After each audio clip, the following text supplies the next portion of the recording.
everybody. I'm Larry Ridley, and this is the NFL on EA Sports. Anticipation is mounting for today's game, and we've got two quarterbacks looking to make an impact. It's Roethlisberger's Steelers going up against Newton's Panthers. Larry, they broke ground on this place in the year 2000, opened it in August of 2002, and it's been the home of this franchise ever since. Welcome to NRG Stadium in Houston. Nothing like the fanfare of introductions to an NFL game, and that was in evidence a moment ago. Fireworks, pyrotechnics, you name it. This crowd is ready as their guys get set to match up with the Pittsburgh Steelers.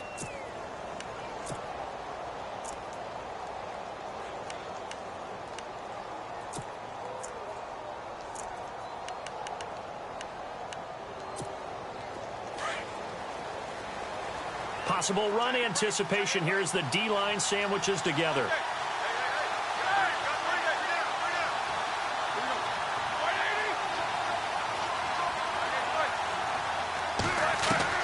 On first down, it's Roethlisberger. On the left side, it's McDonald. 5 yards on the catch there, brings up second down. I think defensively you're okay with that. You're in the first quarter. He's going to get some catches, but they rallied to him quickly. And that's what you count on, and I like what you just said. First quarter, can you do it all game long? They catch it, you tackle them, they go down on the spot. Because when you're able to do that and you don't give up big chunks of yardage after the catch, now you put the offense in a position where every series they have to work hard to pick up first downs, and you tend to stall them out when you do that. And they'll lose a yard that time, and that's going to lead to a third down.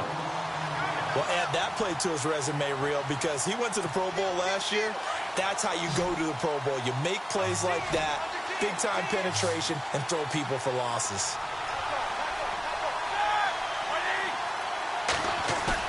A fake to Bell. Now it's Roethlisberger. He gets it to Brown. Complete. And he'll be taken down, but not before he gets into enemy territory. 23 yards on the play.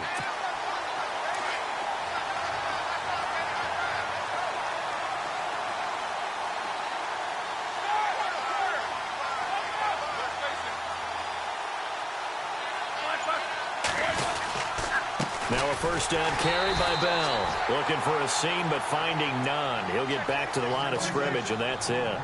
Officially no gain on the play, and it's second down.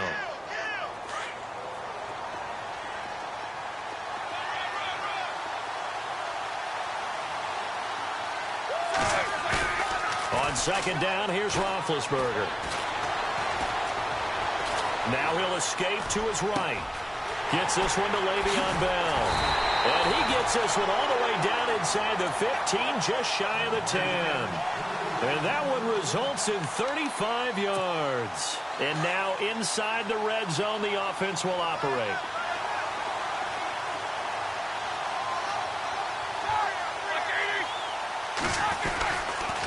Now they'll try to sweep with Bell.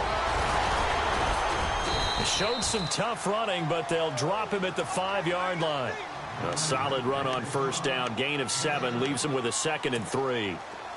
If these kinds of lanes are available, you have to feel like he's going to have a pretty big game on the ground. Yeah, you can tell early on he's got a little burst in his step, and that's a big pickup right there on first down.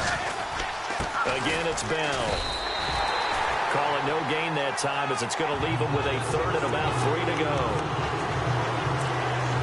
So nothing there, but maybe you blame that on the blocking. Yeah, at some point, you've got to win at the point of attack. And on that play, that was all the defense. They made it happen. Roethlisberger now to throw on 3rd down. Flushed out right. That's incomplete, but there is a flag down. So hang on. A big call coming on 3rd down. So he was past the line of scrimmage when he threw it. And as they say, that's a no-no. Got to be able to understand where you are on the field and not cross the line before throwing the ball downfield. Now Chris Boswell for the Steelers field goal try. And the former Rice Al Boswell puts this one through in his return to Houston. And the Steelers will jump out to a 3-zip lead. So they come into enemy territory. Nice drive to start the game, but they probably wanted 6. They only got 3. I agree with you totally. That's the expectation. When you get the ball and you start moving it and you're rolling, you think you're going to end up in the end zone. But they should be happy with the 3. A good way to get things going here in this game.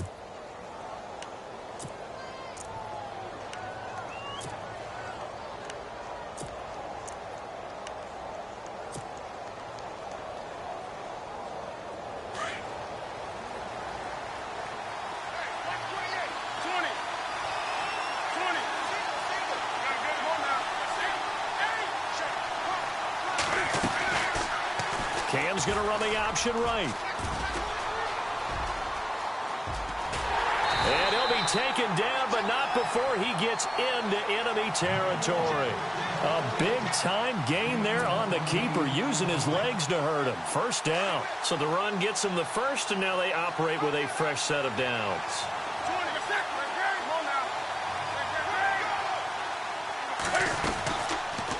Cam's going to run the option right. First carry of the game for Christian McCaffrey. He takes it down to the 42, a 5-yard run.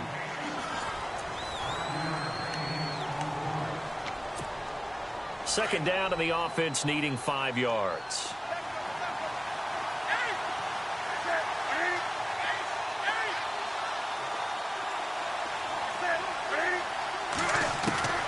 From the gun, here's Newton. And he is out of bounds inside the 30. Newton finding Funchess for the Panther first down. If you're running out route, it's likely you're going to end up near the sideline. And what did we just see there? Toe tap. You got it. The benefits of practice. Toe tapping, foot dragging, picking it up, and making sure it was a catch. Cam's going to run the option right. And down inside the 15, shy of the 10. Another nice gain, 16 yards there, and a first down again. In this case, I would love to be an offensive coordinator and draw up designed runs for Cam Newton. Absolutely. And he can obviously throw it. He can pass. I mean, heck, 2015 first quarterback in NFL history. Over 30 touchdown passes and over 10 touchdown runs. He can do it all. He's the ultimate weapon, isn't he? Now it's Newton. And it's caught. And he's brought down. Back-to-back nice plays. 12 yards that time and a first down. Well, coaches always talk about finding balance on offense. I don't think you can get much more balance than this. Big-time run, big-time pass. A 1-2 combination. Looked pretty good. How about that? Let's see if they can continue to take that kind of... And he is in. Touchdown, Carolina. Cam Newton taking it in. And his guys are able to strike for 6. And they wasted no time right down near the goal line, and they just sneak it in. Just do what you need to do. Big guys going up front. Have the field general, the leader, just falling behind him.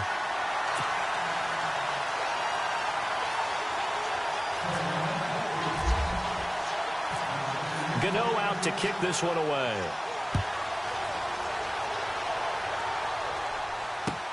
That's fielded in the end zone. And no run back here. This will be a touchback, and it comes out to the 25-yard line. I want to give a hat tip real quick, Charles, to J.J. Watt before the possession switches here. Walter Payton, NFL Man of the Year, and they totaled up how much he helped raise for hurricane relief, $37 million. Incredible. Hurricane Harvey, which really hit the Houston area in a big way, and his original goal was $200,000. So congratulations to J.J. Watt and all the people who participated. And Greg Olsen of the Panthers, Benjamin Watson of the Ravens, both tight ends, also nominated and finalists for the most prestigious award as determined by the NFL, the Walter Payton Man of the Year Award. Now Bell, and he'll be brought down right around the 37. 2 yards on the pickup there, but it's enough to give him a new set of downs. Well, he hasn't made much of an impact in the running game thus far, and after that last run, not much is going to change in that area. He hasn't been able to get anything going, and really the offensive line not helping him much. Looking for an opening, not much there. He'll get it to the 39. Give him a couple on the carry there, 2nd and 8. In order to play really good run defense when you're playing a 3-4, those 3 guys up front, the nose tackle and the guys they call the defensive ends, they're usually big, big people because they're going to have to eat up a lot of blockers because it's usually 5-on-3. And when they do their job well, guys who play on the inside, those inside linebackers, They're able to just roam and hit. And able to get a couple as he's across the 40 to the 41.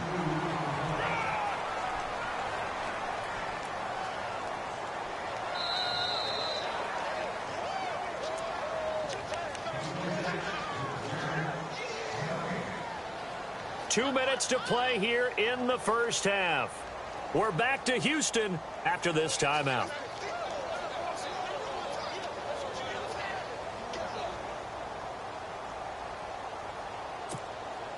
And the offense facing a 3rd and 6.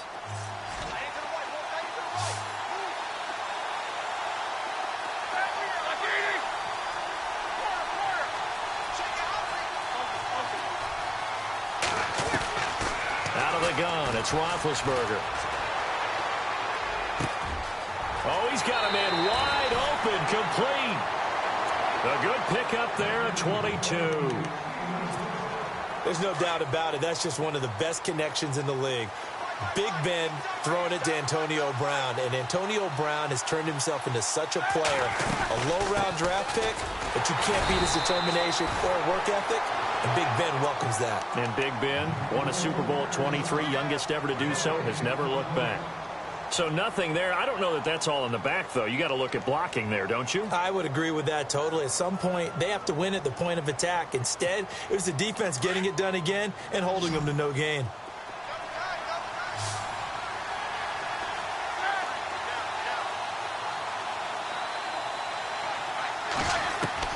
Now Roethlisberger to throw on 2nd down. James has got it. Complete. And he's going to be stopped dead in his tracks. The reception good for 7. It's 3rd down. And that's one of his advantages of a passer, is it not? With his height, setting back there in the pocket, firing it over the middle, he can really see everything clearly. It is, and I know that other quarterbacks get it done. And no escaping this time as he'll go down. They got him for a sack. And now we get a timeout called on the defensive side of the ball by the Panthers. It's just their first, so they'll have 2 remaining here before we get to halftime. The offense staying out there. They look prepared to go here on 4th and 10.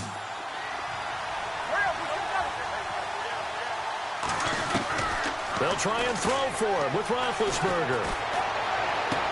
And he's going to go out of bounds. He takes this one down shy of the 20. The passing game in rhythm right now for Pittsburgh. There's another 1st down. They accepted the risk, and it was rewarded. What a catch on 4th down to create a 1st down situation. But one more time, what a catch. And what a catch. It was close, perilously close to a turnover on downs, but picked up the first. How about getting his feet down, though? That's footwork. And before this 2nd down play, we'll get a whistle, a signal, and a timeout, as they'll stop it with 40 seconds remaining in this first half. On 2nd down, Roethlisberger. A screen to Bell. Nothing on the screen that time. Now it's 3rd down. And before they can run this 3rd down play, we're going to get a timeout, as the clock will stop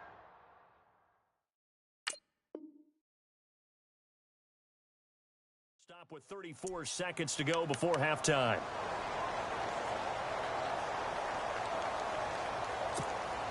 And the Steelers on 3rd down. They've been okay, 2 for 3 thus far. This is 3rd and 9.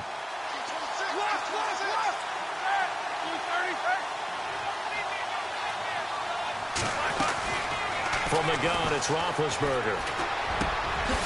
His throw caught right around the 6. And he has the 1st down before he's tackled at the 5. They're able to convert on 3rd down, and that sets up a 1st and goal. They go play action here on 1st down. Rolling to his right. And he's just going to throw this one out of bounds here. Nowhere to go with it. Incomplete. I hope I don't sound too rah-rah on that one, but that's the exact right throw. Either your receiver gets it or no one gets it. Give him a lot of credit for being really precise with it. Got rid of it. No one got it. They come up in an offset eye. On 2nd down, it's Bell. And he's going to press this one forward as they stop him right around the 1. And offensively, they'll take the timeout with 6 seconds left in the 2nd quarter.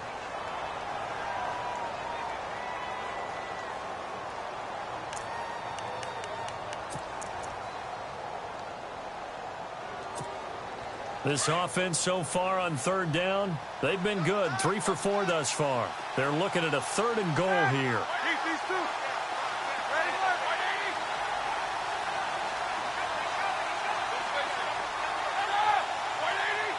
They come out here in the eye. On 3rd and 1, it's Roethlisberger. Got his man, it's caught for a Steelers touchdown. It's the fullback in the final seconds of the first half. And the Steelers are able to strike for 6. That's one of the better examples of clock management I've seen. Whittled it all the way down just about and still put the ball in the end zone. Yeah, just a methodical drive and something really to take into the lockers here.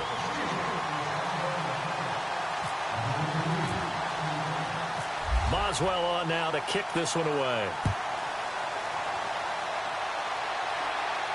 And no return on this one as the fair catch is signaled for and taken.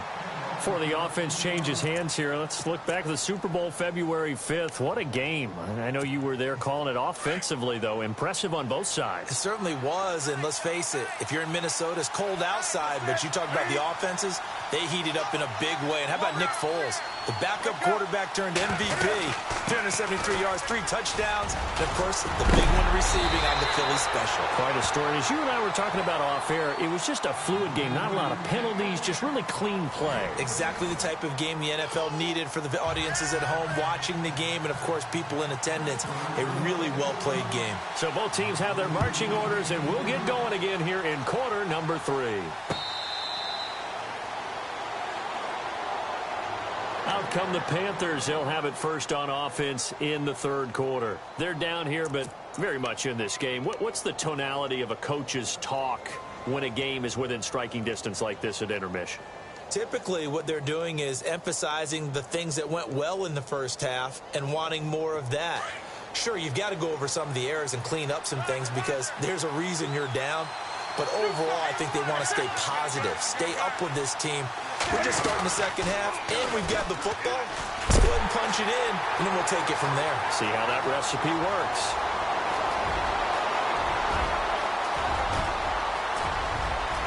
Touchdown, Carolina. A great play there. 75 yards. And his guys are able to strike for 6. Well, a lot of things have to go right for an option pitch to be successful. Everything lined up there on the long run. It does because you have to make the proper read. It doesn't matter what guy you've decided is going to be read on the defensive front. You still have to execute it. If he comes to the quarterback, you saw there, pitch it out to the running back, and off he goes. A lot of teams don't like to run the option because they don't like having their quarterback hit. Time for the Steelers offense now to get set for their first possession of half number 2. And they're going to need another score. Got one last time, but still down here. When you're playing catch-up, every possession becomes crucial, doesn't it? It's vital. Get back out on the field, punch it in the end zone again. They know it's not easy, but what they do have going for them, they did score the last time. They think they've got a good formula working. And what about the defense? Well, now you're just saying to yourself, okay, we gave up a score last time. What adjustments do we need to make to slow them down now and get the ball back for our own offense? Is it more pressure? Is it more zone? What do they have to do? They're trying to figure that out themselves. We'll see if they can figure that out right here.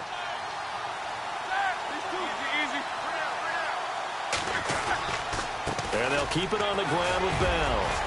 And he's across the 40, 3 extra yards to the 43. Call it a gain of 4 on first, and that'll make it 2nd down. When you find that kind of yardage, you couldn't be more confident as a ball carrier. And guess what? You're going to go back and tell your offensive coordinator, I'd like to keep carrying it, thank you. Off the play fake. Here's Roethlisberger. Flush to his right. Now he'll let it go deep. It's caught inside the 25. That one goes for 36 yards. And at this stage, down in the second half, looks like they just wanted to find a way to get it in the hands of their playmaker, and they did. I think you're exactly right. I don't think the coordinator's looking at his play sheet and trying to figure out which play will work well. He's trying to figure out how to get the ball to the playmaker that you just described. And he's in. Touchdown, Steelers. Le'Veon Bell, a 21-yard touchdown run. And the Steelers are able to strike for 6. Well, partner, that was another explosive run, and one thing I've learned in our time in this game, yes, the offensive line has to get a lot of credit, but for big runs to occur, the wide receivers have to block well downfield. And then you have to have a good guy carrying the ball too, right? Oh, without a doubt. You need that difference maker lugging the rock.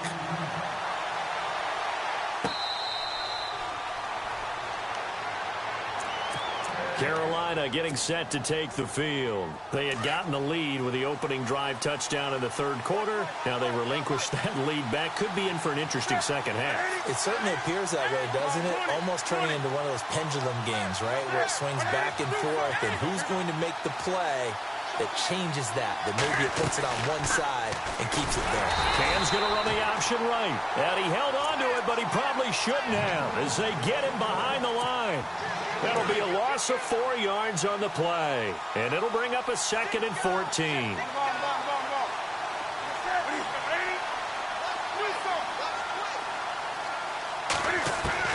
A shotgun snap for Newton. This one complete to Curtis Samuel. And he's brought down after a good gain. A good pickup there at 22. Let's face it, if you love football, you love the contact we just saw there. He really lowered the boom on him, but how about him holding on to the football? I can tell he's an ex-DB. That's discouraging to you to have that type of a hit, yet he still holds on to the ball and gets a first down. On those crossing routes, though, as a receiver, you always know that's a possibility. It has to be in the back of your mind, but it can't be primary, and for him, that was a clear example. He made sure he focused on the catch, took the hit, and what do they always say? It's worth it if you make the catch and get the first down. On first down, Newton. Out to the flat. That's complete to his running back. And he works it to the 30-yard line here, right at the 30. It's a 9-yard pickup on the play, and that'll make it 2nd and short.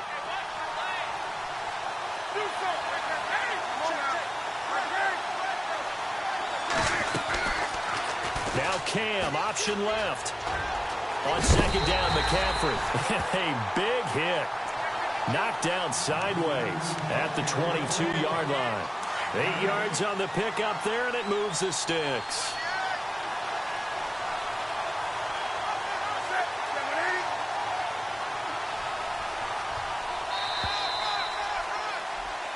Back now here on EA Sports.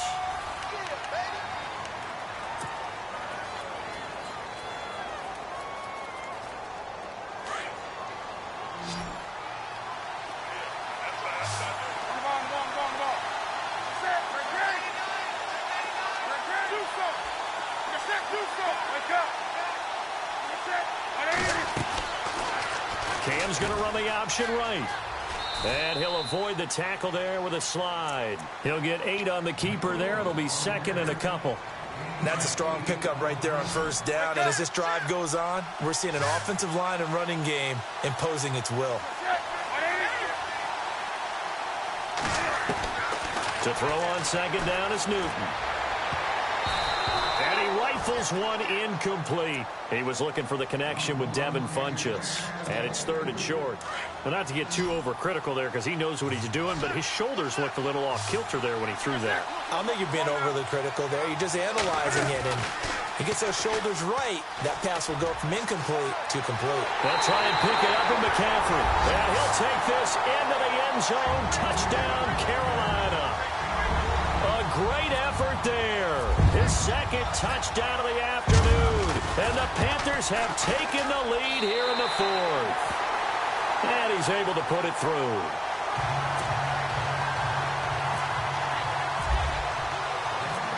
Gano out to kick this one away. That'll be taken in the end zone. And a nice return sets him up pretty good here at the 30-yard line. The Steelers offense now, they get ready to head back on the field. And they have to be pleased with the way that they moved the football thus far. And why wouldn't they be? 2 touchdowns on a field goal in their first 3 possessions. They're playing so well right now, the field goal probably feels like a disappointment. They'll start the drive with a carry by Bell. And down he goes, but he takes it up to the 40. Give him 10 yards there, and about by the nose of the football, he's going to have a first down.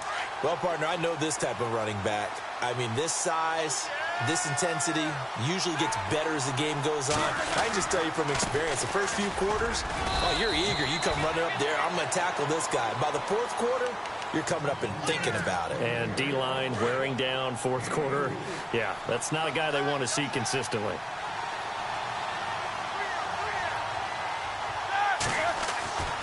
Play action. Now Roethlisberger escaping the pressure right. Trying for Brown, and it's intercepted. Picked up by James Bradbury. And he'll get this one out to the 50 to the midfield stripe. Well, I get what he was trying to do. He was moving to his right and trying to shift the coverage, but instead he shifted the coverage also to the right and threw right into it for an interception.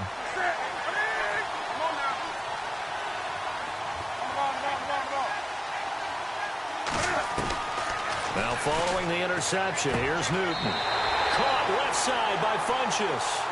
And he's going to be out of bounds, but able to take it inside the 40-yard line. Give him 11 yards that time and a new set of downs.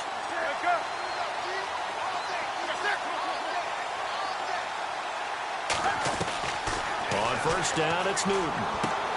Toward the sideline, and look at that catch. Dragging the toes, and that's going to be a first down. Well done. Give him 12 yards on that one. It earns him a fresh set of downs.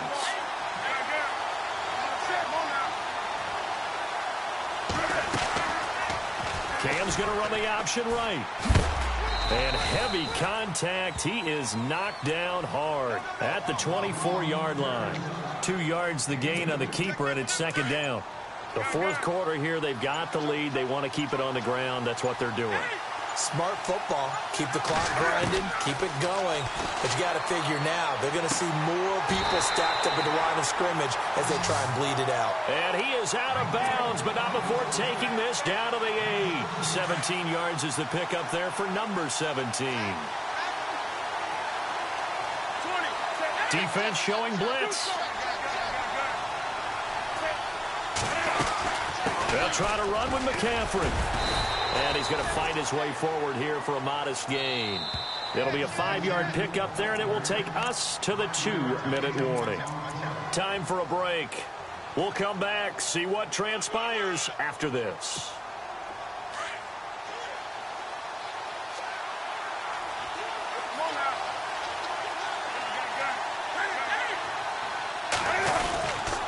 They stay on the ground. This time it's Stewart. That is not going to be any help as they dump him behind the line of scrimmage. And now we'll see a timeout used on defense as they stop it right out of the break with 1:57 to go in the ballgame. Line of scrimmage at the 4. Here's 3rd and goal. 2 receivers left, 1 to the right. Now Newton.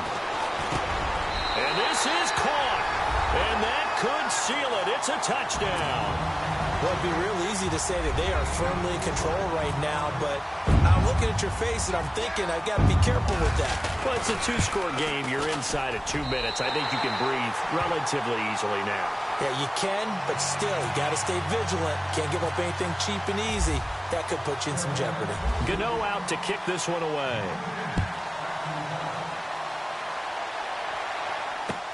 That's fielded in the end zone. And he'll take it up past the 25 to the 26-yard line.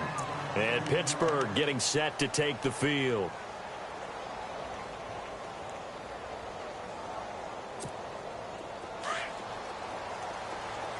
Shift together here from the D-line.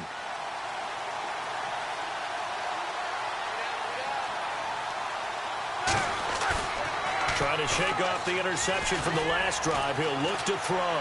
Now a desperation throw deep downfield. And it pops free. The collision there jarred the ball loose and brings up second down. This defense was definitely alert to the possibility of the deep ball, and they were more than ready for it. They've got the lead, fourth quarter. Maybe can expect more passes like that downfield. Offense still needing 10 yards. Second down.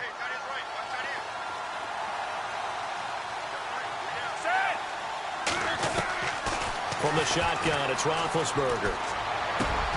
Looking left side, and he's got a man. It's McDonald.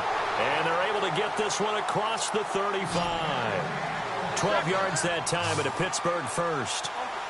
Like so many tight ends nowadays, they have no problem at all putting him in the slot and letting him go to work. And that's a nice pitch and catch right there for a first down. Throw left side complete. That's McDonald. Give him 9 there on the first down completion. And he's the epitome of what we call the move tight end. A guy that you can line up anywhere. In the slot, out wide, in tight. Doesn't really matter because he has such great skills. You want to utilize him in all aspects of your passing offense. And there he was in the slot for the catch. Now Roethlisberger. Room to run inside the 40. He'll find Juju Smith-Schuster. And he's brought down. The passing game in rhythm right now for Pittsburgh. There's another first down.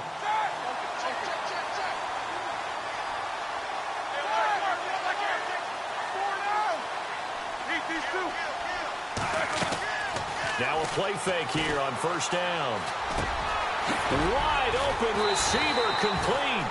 And brought down, but not before they're inside the 25. 15 more there, and they're on a roll. It's another first down. On first down, it's Roethlisberger. That is caught at the 7. Another big hitter there. This one good for 18. And now we won't see a play on first down. We're going to get a timeout instead, as it'll come with 36 seconds to go in half number 2.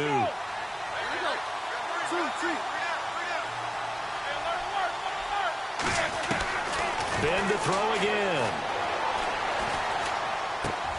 And it's intercepted at the goal line. Picked off by Mike.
Welcome in, everyone, to another edition of the NFL and Madden Ultimate Team on EA Sports. On deck, we've got a great matchup in store between the Miami Dolphins and the Black Knights.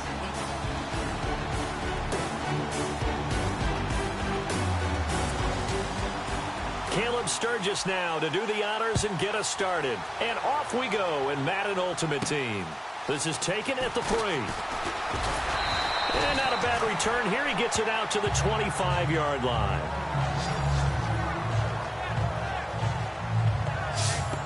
So here come the Dolphins now as they get set to take over on offense. And they're led out by the #1 overall pick back in the 2001 draft. He's been around a while. The lefty, Michael Vick.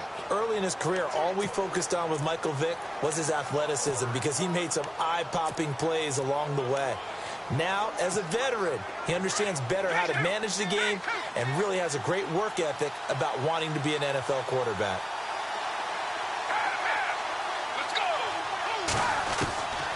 They'll come out throwing here to start the drive. He's going to leave this for his running back. It's complete. No gain on the play there. It'll be second down. They tried to swing it out left into the flat, but the defense, they were very principled there.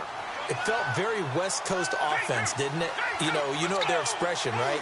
In a West Coast offense, when they throw the ball, it's either going to be a touchdown or a check down, meaning they like to press it downfield. If they don't have it, swing it out, which is exactly what we saw there. But how about the great pursuit and tackle to make a nice play? Only a yard there on the keeper, and that's going to leave him with a third down. Anytime you decide to use your quarterback as a runner, most of the time when you design a play, you're expected to break a little bit bigger than this one because when you run him on short gains, your risk-reward and him taking hits, I'm not sure that's the payoff they were looking for. And he's able to get the first before he's taken down at the 30.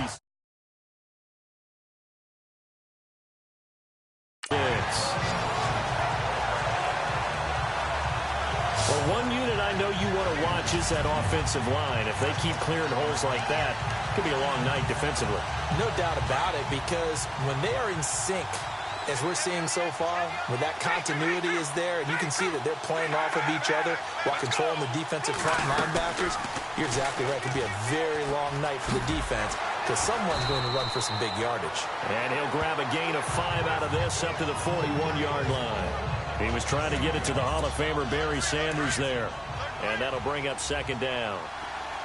Partner, I think from our experience together, we have learned that most offensive coordinators are going to tell you, if I'm going to run the football on first down, I've got to get at least 4 yards. They got 5 here. They got to feel pretty good about that one. And taking it across midfield and inside the 45. Give him 15 yards on that one, and the Dolphins have a first down. Tremendous blocking by the interior of the offensive line. They didn't just gash him there. They blasted a gaping hole for him to gallop through. I think if he comes back to the huddle, he better be giving him a whole lot of credit and thanking him for that much space to run there. Looking left side, and he's got a man. It's Moss. 10 more there and another first down. I don't believe that this opening drive is surprising to either one of us after the time we spent with the coaching staff and players prior to the game. What about you? Absolutely. Not only that, but that big article in the paper this morning about their philosophy on... And now on the pitch, the ball's loose. And the defense will get their hands on it.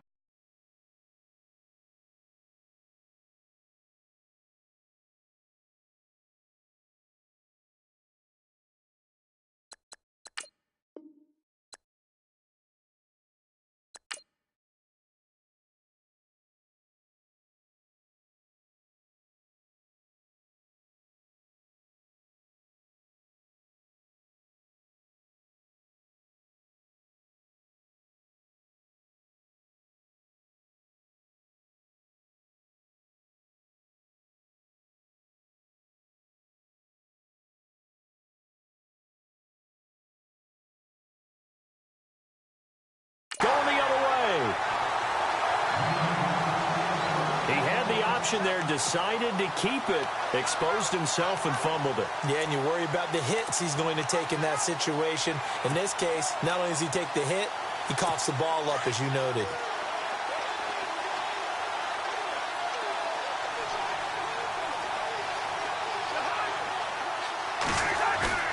Cousins now after the fumble recovery. Blitz coming, and down he goes. Sean Lee coming hard on the blitz. He dumps him for a loss of 8. Well, that play was the very definition of fast, quick, and in a hurry. Suddenly, he was there. In a blink of an eye, that happened fast and a big sack. And he's going to be brought down on what will be the final play of this first quarter. So not much to speak of scoring-wise in this first quarter of play. They do, however, have a tough 3rd and long coming up.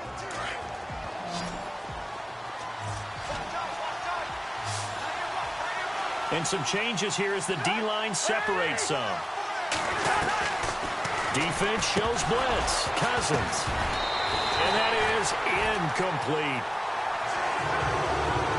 My high school coach, John Ford, used to say all the time, if you're in a bad situation, laddie, don't compound it with a bad decision as well. And I think that's what we just saw there. Harassed in the pocket, and he throws into double coverage anyway. He called you laddie? He called me laddie, and that was the nicest thing he called me. And a little too much mustard on that one. It hits a couple yards into the end zone. A missed opportunity there maybe to pin him back. The Dolphins offense now heads back on the field. And they got across the 50 last time but fumbled and turned it over, so they'll be looking to have a short-term memory here, Mr. Davis. Not only a short-term memory, but a whole lot better ball security. Because if they take care of the ball, continue to move it, their chances of scoring some points, they've got to feel pretty good about. They thought they had things moving in the right direction last time. Fumbles, they don't just affect you on offense. They affect your overall team because now your defense has to make that stand up. They'll run it now out of the gun.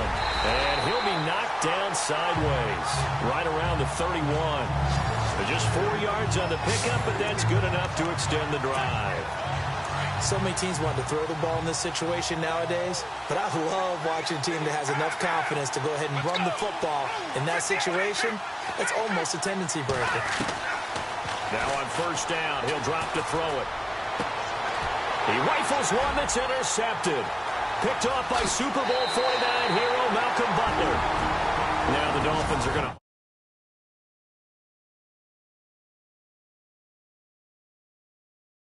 action here. It's a timeout. They'll have 2 remaining as we step aside here in this second quarter. Really nice starting field position here for the offensive unit.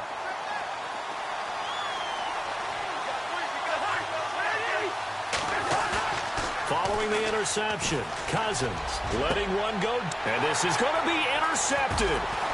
Picked off by the Pro Bowl safety.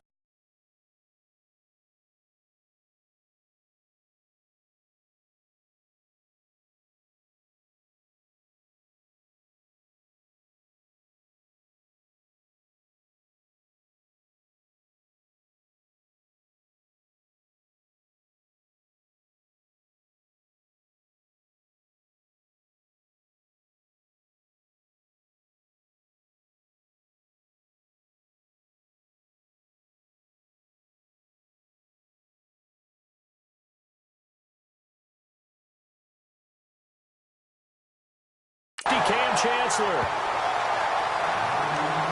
Well, timing is everything on a route like this. He tried to drive that football into a tight spot. And if you're a little early or a little late, chances are there's going to be someone there. And sure enough, this one's going the other way.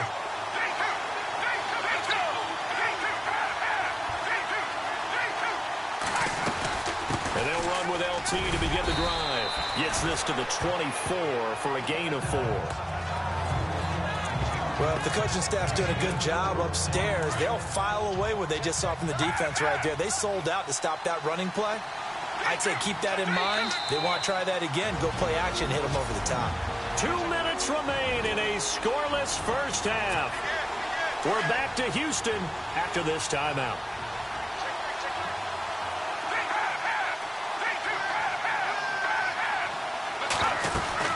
They'll run it now out of the gun. And, oh, he is really laid out that time. Knocked flat on his back. No gain on the play there, so they're left with a 3rd down and 6. Well, a well-executed blitz, no doubt. Great job by the linebacker. Maybe the quarterback, if he could have seen that, could have audibled there. Yeah, he needed to be in a different play because that one just meshed perfectly for the defense. All the gaps were filled except for the one the offense really wanted to run through. and that was filled by a big man wanting to make a tackle. And he made a great tackle. That one good for 13 and a Dolphin first down. He's been the forgotten man in this first half. Not a guy you want to forget. Not only his first catch, first time they've targeted him. That doesn't make any sense, does it? Not because at all. those are the types of plays that he provides. When he does come alive, when they do look his way, not only is it a big catch, it's a first down. He's going to flip that out to the flat. It's complete. And he'll get up near the 45. They'll spot it at the 44. 6 yards on the pickup, and that'll make it second down.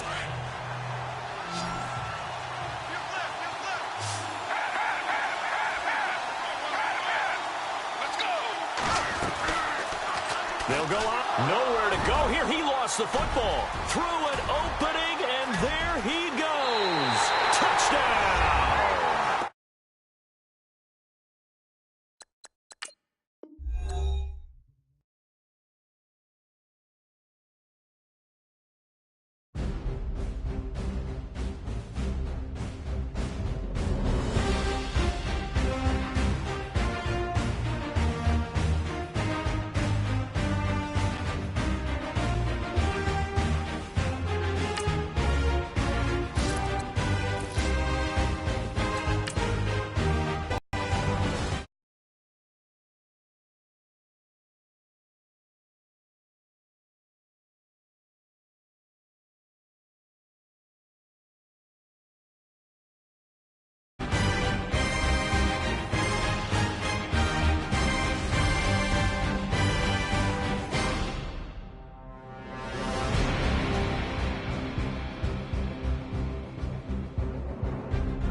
everyone. I'm Larry Ridley, and this is the NFL on EA Sports. As we head towards kickoff, two quarterbacks will be on the field today trying to push their team to victory. It's Keenum's Vikings going up against Newton's Panthers. All right, thanks, Larry. EA Sports coverage of the NFL brings us to the heart of Texas at NRG Stadium in Houston. The scene a few moments ago, here it is. It's unlike any other in sport as both teams made their way out of the tunnel. These folks are fired up as their guys are ready to do battle with the Minnesota Vikings.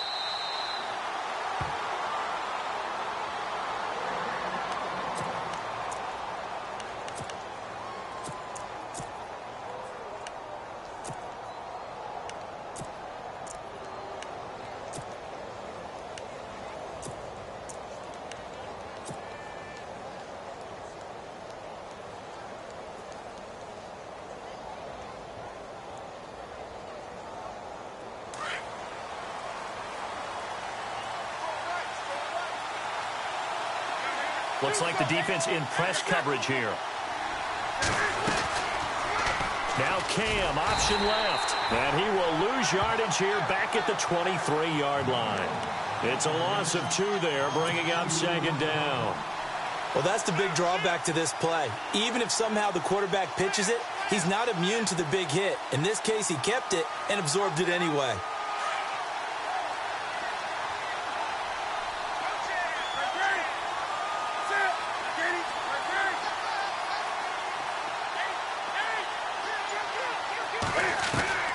Here's Newton now on second down. And he'll go out of bounds across the 35-yard line. It's a pickup of 16 there, and it'll lead to a new set of downs. But it appears that they read man defense and went to the out route, and what you have to do on that one is the receiver's got to make sure he works the defender towards the middle of the field to give himself space to cut to the outside and have that ball delivered with good timing, and they got it done. And the D-line pinching together must be expecting the run. Cam's going to run the option right. They run here with Stewart. There goes Jonathan Stewart. 20, 10, touchdown, Carolina. Jonathan Stewart, 62 yards. And the Panthers are going to take a first-quarter lead. You talk about explosion plays. Here's one pretty much right out of the gate. And now they get to ride a wave of emotion, momentum, everything. Just as you described, right out of the gate. Big sprint, touchdown. They're excited. But on the other side, they've got to guard against a major letdown because they hit them right in the gut with that one. And now you start to question yourself a little bit when you give up a touchdown on the opening drive. And he'll be brought down at the 23, make it the 24-yard line.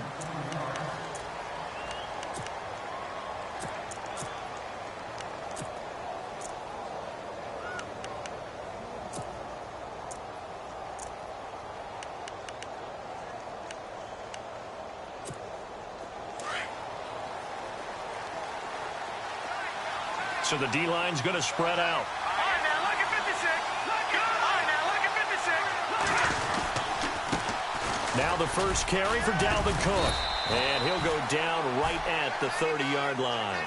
It's a 6-yard pickup, and it gets him to 2nd and 4.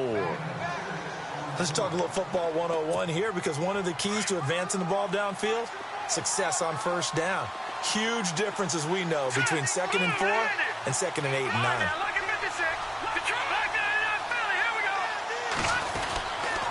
On second down, Cook. And tough going there as he'll only get it up to about the 31. Just a yard on the pickup there, and it'll leave him with a 3rd and 3. Well, when you go from 2nd and 4 to 3rd and 3, that just tells you who won that battle on the last play, huh? Yeah, first round went to the offense, second round the defense. So second down was a run play. Now let's see what they do on 3rd.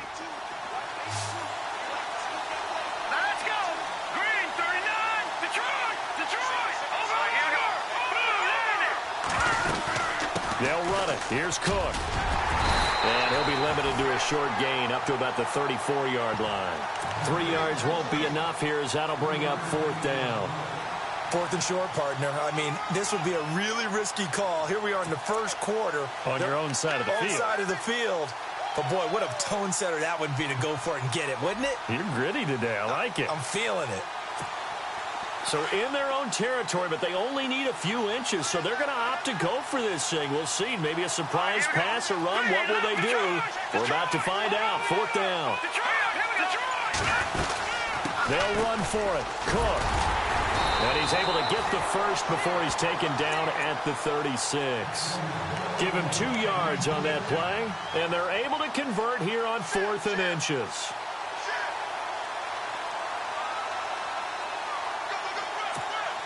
So here we go, 1st and 10 now. The defensive line disperses a little bit here, maybe expecting a pass. 1st down, here's the run with Cook. And he'll take this one for about 4 up to the 40. This drive is pretty clear. Almost feels like old school fundamentals, doesn't it? Want to impose their will on the defense. What's that, 5 straight runs? Yeah, 5 straight carries to start this drive. And like you said, the way it's working, they may just stick with it.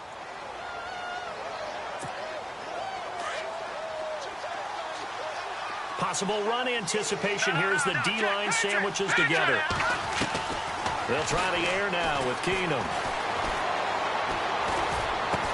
And he'll be taken down, but not before he gets into enemy territory. They give him 14 yards that time and a fresh set of downs. That's not only Adam Thielen, that's the Pro Bowler Adam Thielen, who had 91 catches this year and over 1,200 yards, a career high. We always look for great stories when we do games. Is there a better one this season than Adam Thielen in terms of where he came from to make a Pro Bowl roster as a receiver for the Minnesota Vikings? Lightly recruited out of high school, ends up at Mankato State, which is now known as Minnesota State Mankato. Undrafted, goes to a rookie free agent tryout camp, hangs around, makes the practice squad. First, he's a special teams guy, and now he's one of the better receivers in the league. I think it's one of the best stories I've heard in 2017 NFL.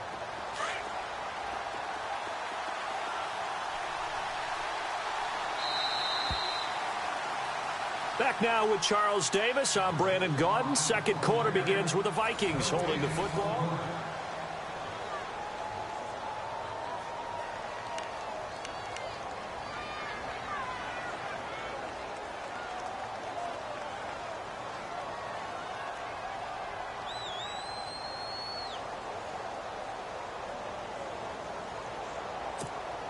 Offense walks to the line for play number 7 of the drive. Now this time, Keenum will throw. Now they go screen. It's complete. And they'll be inside the 35 now at the 34-yard line. It goes as a gain of 8, and it moves the chains.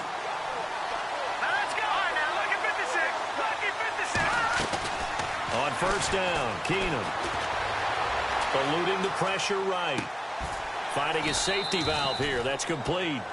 Call it a gain of 3, and that'll bring up 2nd down. So many times you hear today's NFL described as a space game. Get your best players into space with the football in their hands. That's why sometimes you just swing it out to your runner, get him out in the flat, and let him have a chance to make people miss an open field.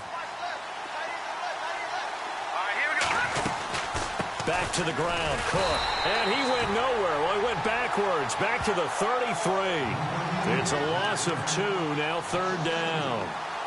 Count me as a little bit surprised by what we just saw there, because this has been a pretty long drive, and normally you think that wears down a defense. In this case, looked like the offensive line let them down a little bit. Yeah, allowed the penetration and the ability to stuff him for a loss. Now Keenum. And he's got it. What a catch on the sideline. They're able to convert on 3rd down, and that sets up a 1st and goal. Great footwork there, Charles, to dot the I, stay in bounds, get both feet in. He's probably thinking, oh, man, I made a catch like that close to the end zone. I should have scored. Yeah, there's always a regret when you're that close to the goal line.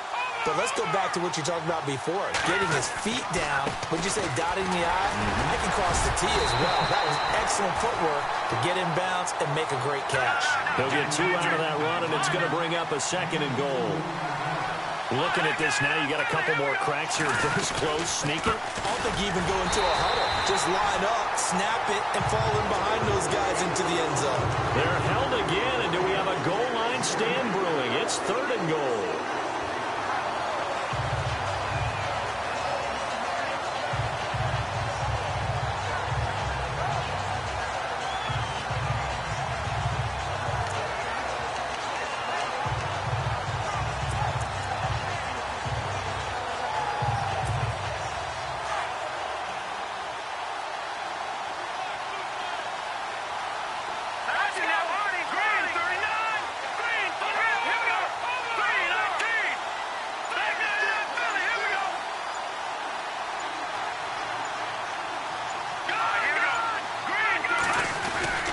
They'll run for it with Cook.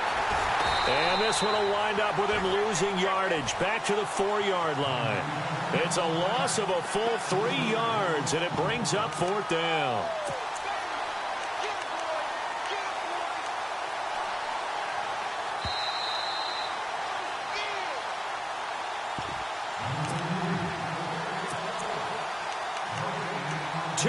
To go here in the first half. We're back to Houston after this timeout.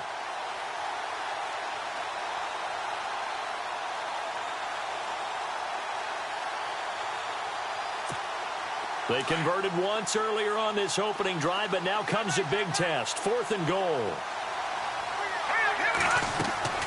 They do snap it to Keenum. Trying to set up the screen, and it's intercepted. It's the Pro Bowler Luke Kuechly that picks it.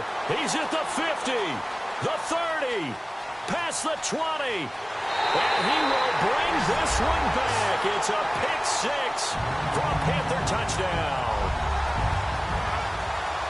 We thought this defense would be opportunistic, and they were. Here, you're already up. Now you got a 2-touchdown lead.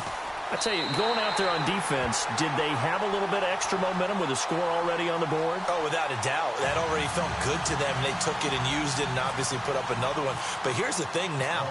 Some defense coordinators might want to pull their guys back a little bit because they don't want them to make mistakes because they're too overamped. Others say, I've got a 2-touchdown lead. Go get them, guys. They'll be even more aggressive. And not a particularly good return here as they'll be forced to start at the 12-yard line. Vikings coming out here again to take over on offense. And this is a crew, obviously, that was so close, Charles, to becoming the first-ever team to play a Super Bowl in their own stadium. So disappointment in that last game against Philly, but overall, I think they've got to be pretty pleased with the season. They have to be because they put it all together. Oh, you saw that one coming. It's intercepted, throwing back across his body. It's the safety, Kirk Coleman. And they will be set up now as he brings this thing all the way back inside the 20. So the football switching hands here in just a second. And, you know, Tom Brady, just to go off on a tangent for a second, may have lost the Super Bowl. But 3rd MVP this past season, and what he did at age 40, really something, right, Charles? Absolutely phenomenal. Ended up beating out Todd Gurley, the running back for the Los Angeles Rams. But he would have traded it for a Super Bowl win, don't you think? How about this? The last 9 NFL MVPs to play in the Super Bowl that same season, 0-9. Yeah. You go all the way back to Kurt Warner in, what, 1999 where he won the double? We were going over that stat earlier. That is hard to believe. But he would have been the MVP had the Patriots pulled that one out. Yeah, he still has 5 rings, though. 5 Super Bowl titles for Brady. Now Cam, option left. Stepping up. And he will take it across for a Panthers touchdown. Cam Newton, a 13-yard touchdown run. And the Panthers add on to their lead. So they're down in the red zone. They opt to utilize his legs instead of the arm. It works out pretty well. I like what they were thinking there because in most situations now, defense is accounting for all the other runners on the field and, of course, for pass plays. But the quarterback position, oftentimes it is unaccounted for. Offense coordinator felt it, dialed it right up. Inside the red zone, is this something teams should maybe, depending on the quarterback, do more often? Definitely. If you've got a quarterback who can actually move it with his legs, that's an extra option and an extra weapon for you. I think they should utilize it more often. Shift together here from the D-line. Here's Cook as they begin on the ground. And he will lose yardage here back at the 23-yard line. That's going to go as a loss of 2, and it'll be 2nd down. With the struggles we're seeing up front for the offense today, they've got to think about changing up their play calling. Some screens, some draws, some quick-hitting plays in order to try and supplement the run game. You don't totally abandon it, but you try and give it a little bit of help. They run it again with Cook. And he's able to plow forward up to about the 29, just shy of the 30. So they get half of what they needed. It'll be 3rd and 6 upcoming. Getting had a ton of success here so far, but you get the feeling that he might be on the verge of popping one. Yeah, even on that one, there was a little bit of a hole, but it closed there quickly at the end.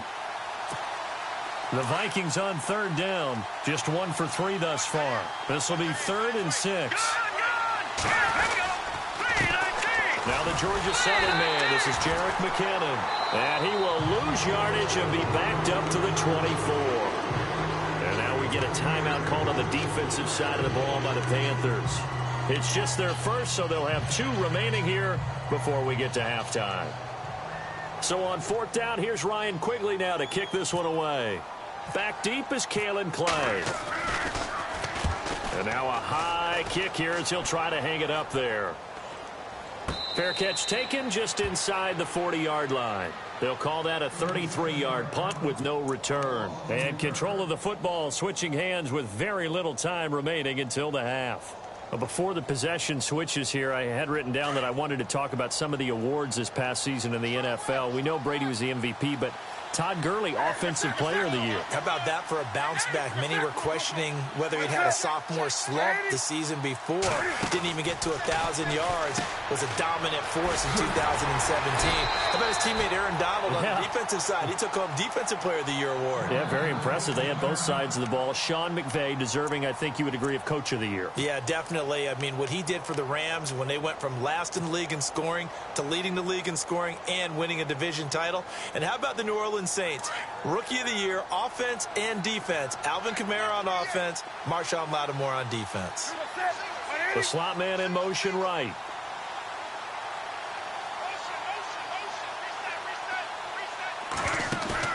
They go play action with Stewart. Now Newton. Dancing to his left. Now it's caught inside the 25. And he's in for the touchdown on the final play of the first half. The prayer is answered. How did they get that done? And they extend their lead, a little added cushion into the lockers. What a way to finish. Tremendous way. That's momentum that they carry it. You want the third quarter already? No problem. Let's do it. Both teams appear ready for the fight ahead, and we resume action here in quarter number 3. This is taken about 7 yards deep. And the decision to bring it out will cost him about 5 yards as he'll get this only back to the 20. Out come the Vikings. They'll have it first on offense as we begin the third. They come out here with a 0 on the scoreboard. What was said in that locker room? That's what I want to know. I would love to have been in there because we often have the feeling that there's a lot of shouting, screaming, people upset. But typically, halftime locker rooms are a lot more clinical than that. And in this case, are they upset that the plays weren't working because of execution, or did they think they were just bad plays to call? Yeah. We'll find out pretty quickly here if they feel like they had something going, but they just need to do it a little bit better or not. We'll find out.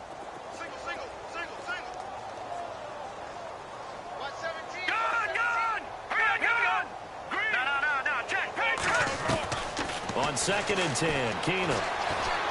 Flushed out right. And it's incomplete. Took a shot, couldn't connect. He was looking for Adam Thielen there. And it's 3rd down. They have not gotten him going at all. Tried to spark something there with a longer throw, unable to complete it. But you have to keep trying. He's one of their best playmakers. No matter what it says on the scoreboard, you're always trying to get him the football. We got 3, fellas. We got 3. Detroit! Detroit! Throwing is Keenum on 3rd down. To the sideline, and wow, what a catch there. He doesn't get a lot, but he was able to get the feet down complete. 2 yards is all they'll get on the completion. It's 4th down.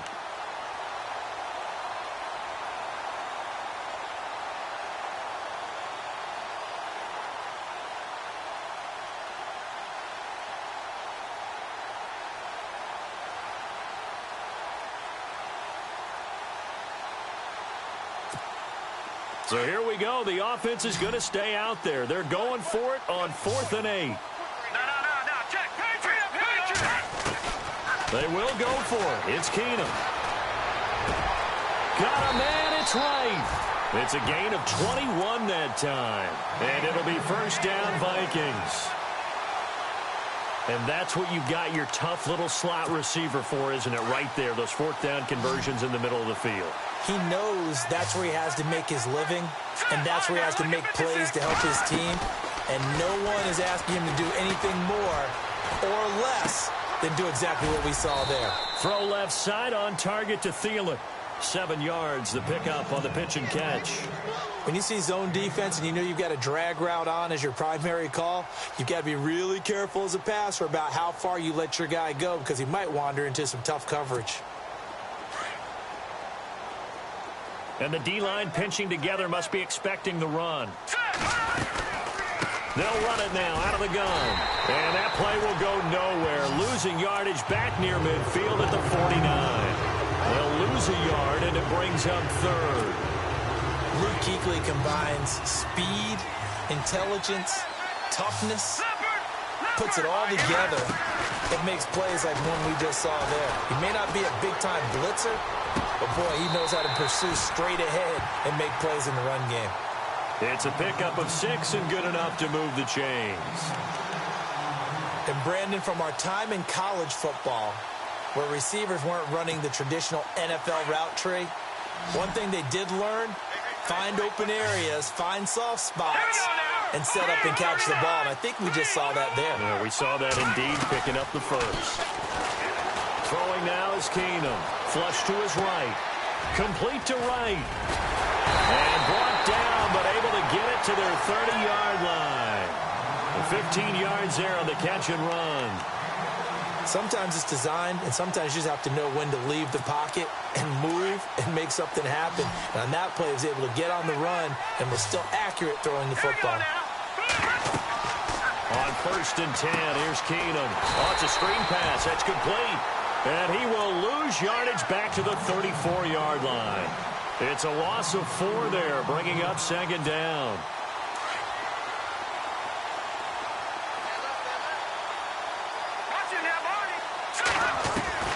To the air again, Keenum.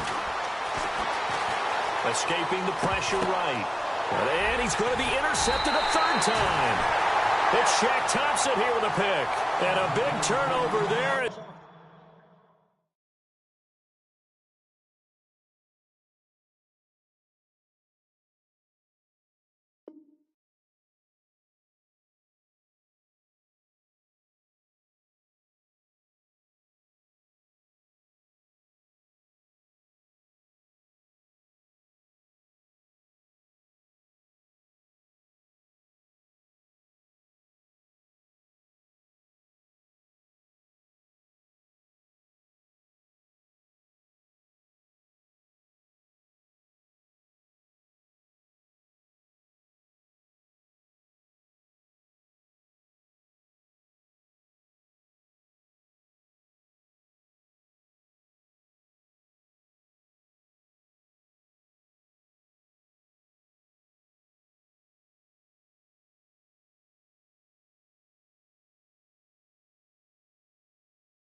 everybody. I'm Larry Ridley. You're tuned in to the NFL on EA Sports. As we head towards kickoff, two quarterbacks will be on the field today trying to push their team to victory. It's Ryan's Falcons going up against Newton's Panthers. Larry, they broke ground on this place in the year 2000, opened it in August of 2002, and it's been the home of this franchise ever since. Welcome to NRG Stadium in Houston. Nothing like the fanfare of introductions to an NFL game, and that was in evidence a moment ago. Fireworks, pyrotechnics, you name it. This crowd is ready as their guys get set to match up with the Atlanta Falcons.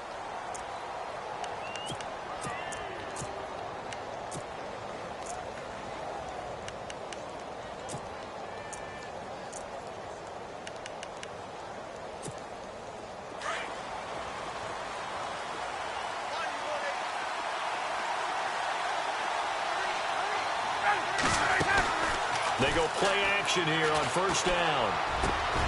Hits his target. It's Taylor Gabriel. And they're going to get this one all the way out across the 45. A really nice gain of 25 yards.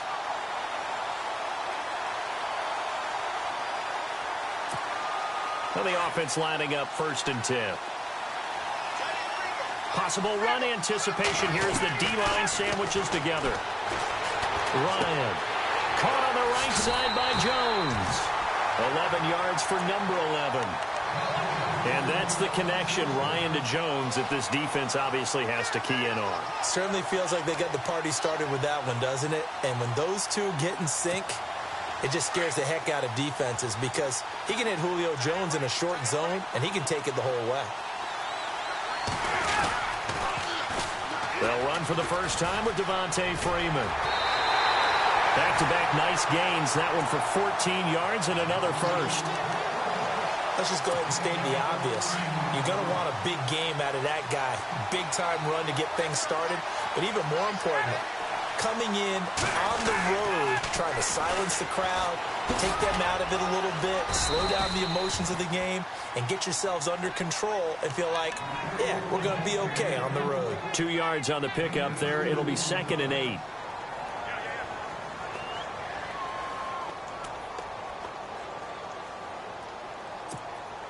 See if they stay on the ground for 2nd down. Off the play fake to Freeman. It's Ryan. Eluding the pressure right. This complete to Jones. And he's brought down.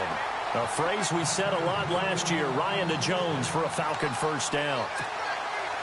As a general rule, offensive linemen like to know where their quarterback's going to be when he's setting up to throw the football. But sometimes they just have to get on the run, get on the move. He was able to do that on that play and picks up a first down with a nice throw. And the nimble footwork gets him just inside the 10 to the 9, but no further. 7 yards on the pickup there, and it'll leave him with a 2nd and 3.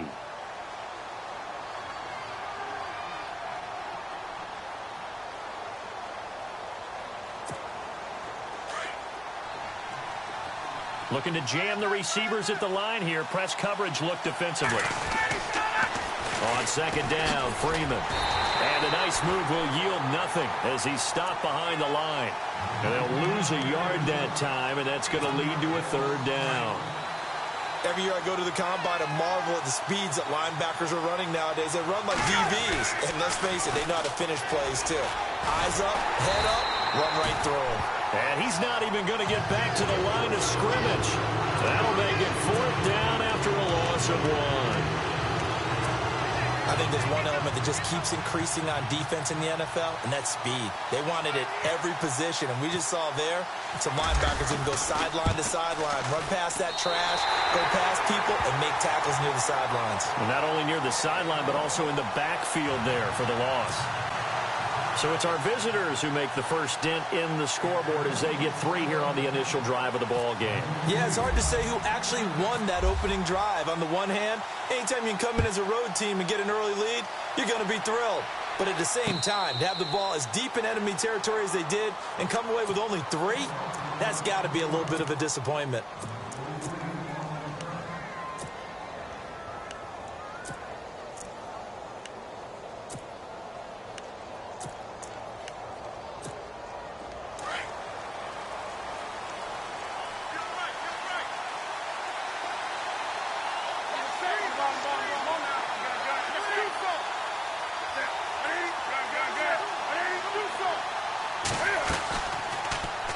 Cam, option left. And he powers his way up past the 30. 6 yards there on the keeper. It's second down. I do know that owners, when they watch their quarterbacks run with the football, they usually hold their breath because that's the franchise. But when you're getting that kind of a gain, hard to argue against calling it.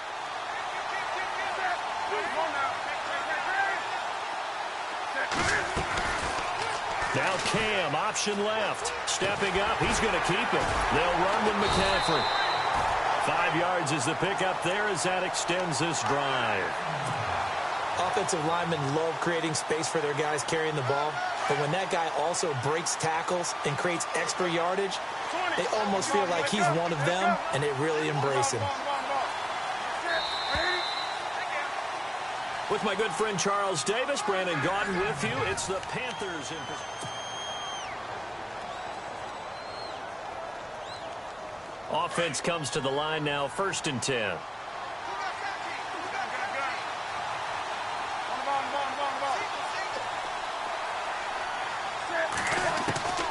Out of the gun, Newton. He couldn't quite hold it. Got hit. Ball pops out, incomplete. Let's face it, perfection is something we all chase, whether it's playing this game or whatever we do. Hard to attain, but that's what they were searching for as that pass goes incomplete. And he'll be taken down, but not before he gets into enemy territory. And that'll go for a gain of 18 on the keeper. 1st down.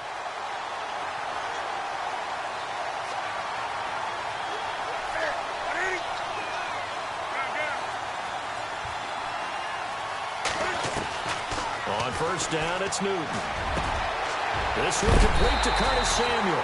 And he's going to get this inside the 30.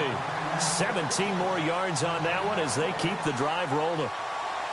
So there on that play, offensively, they ran the crossing route. Defense was in zone coverage. So as a former DB, how tough is it to defend that? It's really difficult because your natural inclination is to chase the receiver and maybe leave your zone. So you have to have discipline in order to talk to your other coverage guys and let him know that that receiver's crossing from your zone to the next zone. He's coming your way. Make sure you have it. And he'll take this into the end zone. Touchdown, Carolina. Cam Newton, 29 yards. And his guys are able to strike for 6. So a designed run all the way, and he took it the distance. I don't know that anybody saw that come. Well, on this play, how about the vision of him, being able to see the open field, make his move, and get there. Oftentimes, defenses have a spy for the quarterback position to try and take care of it. On that play, if they did, it certainly didn't lost. work. Yeah, there's no doubt. And the decision to come out is going to cost him 5 as he's taken down right at the 20. CD, I want to get your thoughts on some potential free agents this offseason before we change the possession here. Now, caution, many of these guys could be re-signed, I know, but who are some of them? Kirk Cousins is one. Yeah, we're talking about difference makers. Kirk Cousins at the quarterback position. He's going to be coveted around the league by quarterback-needy teams. Case Keenum had a big year. Could he move? But how about running backs? Le'Veon Bell, Dion Lewis. Some pass catchers, Jimmy Graham, Jarvis Landry, Sammy Watkins.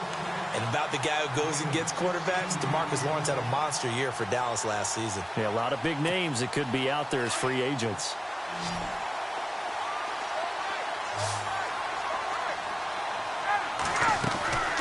On 1st and 10, it's Ryan. Getting it out left side to Sanu. 5 yards on the catch there, brings up 2nd down.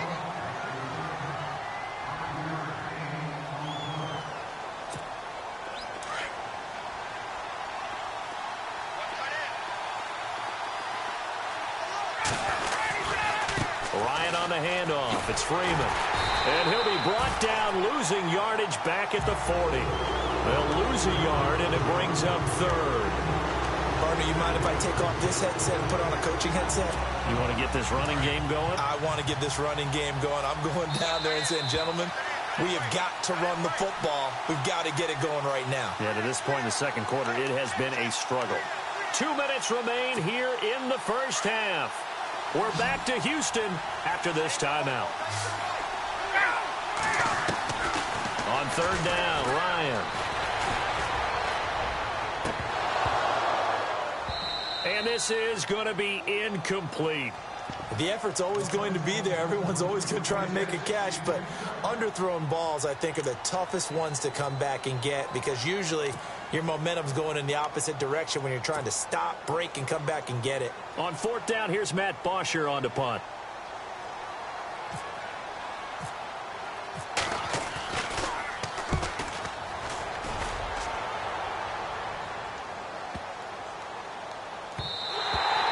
And that hits at the 6 and carries into the end zone for a touchback. Now the Panthers offense, they get set to come back onto the field. And now last drive so successful with the ground game, ending in a touchdown. Do you stick with that formula? That would be the number one thing you would think of, but so many guys now would look at it and say, we've got them set up so well for play action, now's the time to take a shot. Yeah. But, you know, there was a big-time coach in the state of Ohio who once said, if you throw the ball, if you put it in the air, 3 things can happen, and 2 of them are bad. He would have kept it on the ground. 12 yards there as they move the chains.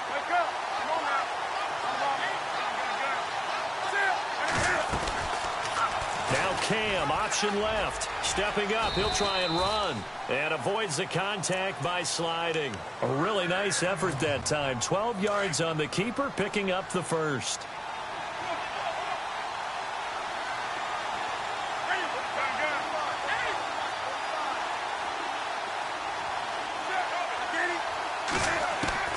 Newton on first down. And he fires one that's intercepted. It's Desmond Trufant. Falcons taking over on offense in just a second. And, you know, this year ended in disappointing fashion now. Last year was the ultimate version of heartbreak. But if you're a Falcon fan, this one was tough to swallow as well, wasn't it? It certainly was because, let's be honest about it, losing in the Super Bowl, I don't care how you lose, you were in the Super Bowl. You were playing for it all. This team was supposed to be as good or better. Ultimately ended up 10-6, found their way in the playoffs, but didn't get the deep run as they had the year before. So you're exactly right. For Falcons fans, that's a tough one. But this is a team that's built to be good for a long time.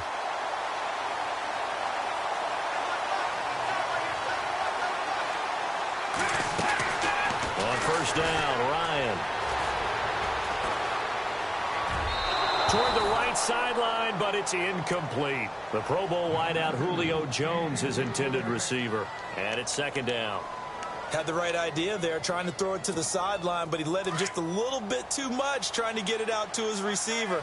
Ends up falling to the ground, incomplete. Shift together here from the D-line. A fake to Freeman. Now it's Ryan.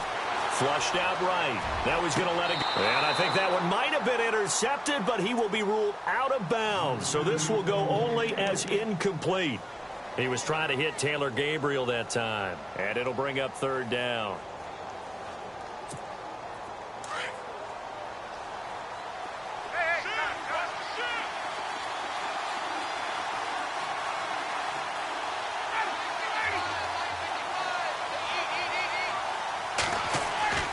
Again, Ryan. And this time he's got the hook up. It's complete. Now Jones is hit. He lost the football. And now we get a timeout called on the defensive side of the ball by the Panthers. It's just their first, so they'll have 2 remaining here before we get to halftime.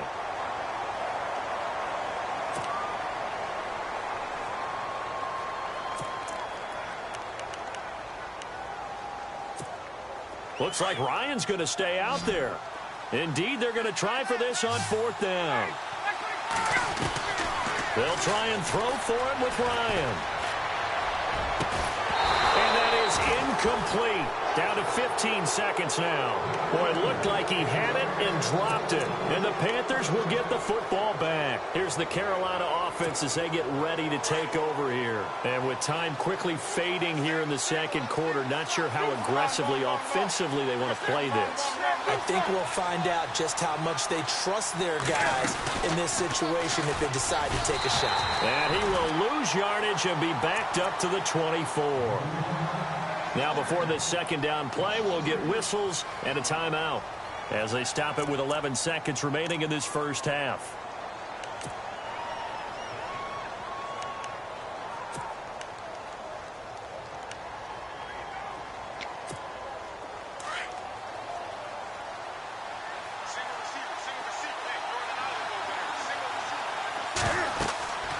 On second down, here's Newton.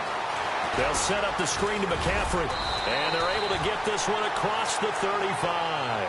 And with just 4 seconds left in this first half, a timeout call.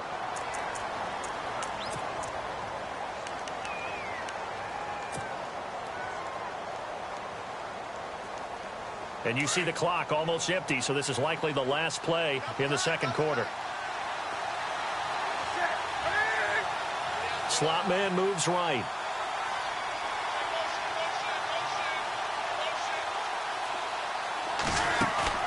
A final shot before the break. Newton. Now he's going to send this one deep right side. Looking for Funchess, but it's intercepted. Picked up by DeMonte Kazin. And he will be brought down as time is now run out on this first half of action. That's it for the first half. 2 more quarters to go. We'll have plenty more to see after the break.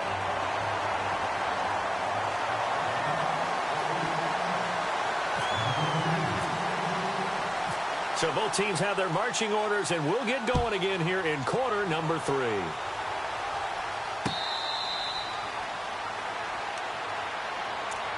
Out come the Panthers. They'll have it first on offense in the third quarter.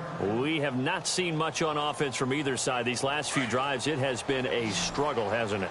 Totally, and you're thinking to yourself right now, if you're on offense trying to get things figured out, okay, we self-scout every week in our game plan. How many things do we do at certain times? What are our tendencies? Time to go to some of those tendency breakers and try and create some offense. They always have those in their back pocket, don't they? You have to, and if you don't keep abreast of what you're doing, you lock into a rhythm and make it easy for the opposition. Looking for tendency breakers right now.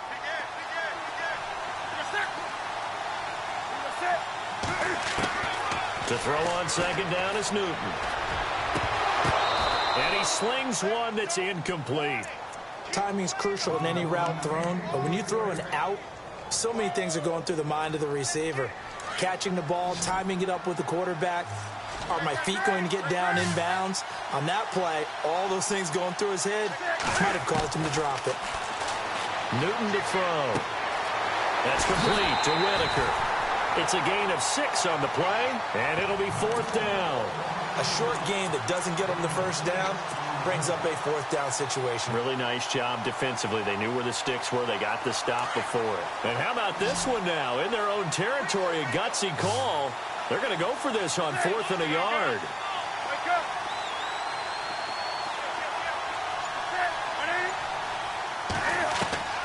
They will go for it. Now Newton. And he gets it to Funchess, complete. 15 yards on the pickup there. And that leads to a Carolina first down. And when you're playing a quarterback with some experience and some moxie, you enter the danger zone when you decide to blitz him, because if he's able to diagnose as he did on that play, he can hurt you downfield. He reads defenses so well, doesn't he? He really does, and the best part about that play for him, I don't think that was his primary target. I don't think so either. I think he had the read, figured out where the blitz was coming from, and went to a secondary target for a really nice game. Give him 4 yards there on the first down keeper. Second down following the run.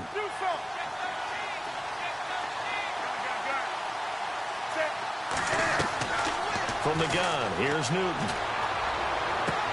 And he is out of bounds inside the 35. A good gain of 14 there, and it moves the chains. I do have to admit, I like it when it all comes together. When the top part, catching the football, right, whether you're catching it with your hands or cradling it, comes together with the legs, in this case the feet, doing a little toe tap to stay in bounds and complete the catch. And a great job by our crew on the camera shot. Love when you see the grass or on the field turf, those rubber pellets flying up. Great catch. Trying to find a lane, but instead he'll get back to the line of scrimmage and no more. Nice job there defensively to clamp down, because really they've been on their heels this drive. Agreed, and they really needed that one for confidence, just to feel a little bit better. But I don't know if I would be daunted by them stopping me on one run. This drive has gone pretty well. I could come right back at him. And they get to Newton and take him down for the sack. Tack McKinley in there to drop him, and it'll be a loss of about 8. So now Cam leads the Panthers up following the sack. Carolina facing 3rd and long.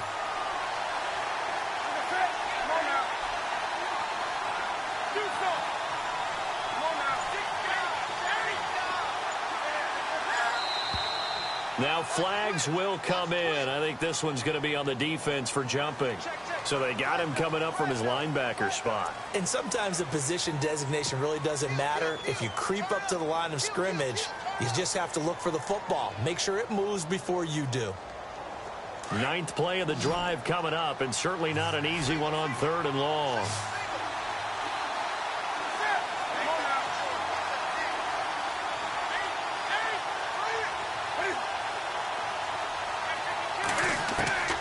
A shotgun snap for Newton. Out to the flat. That's complete to his running back. 5 yards on the pickup, and that's going to bring up a 4th down.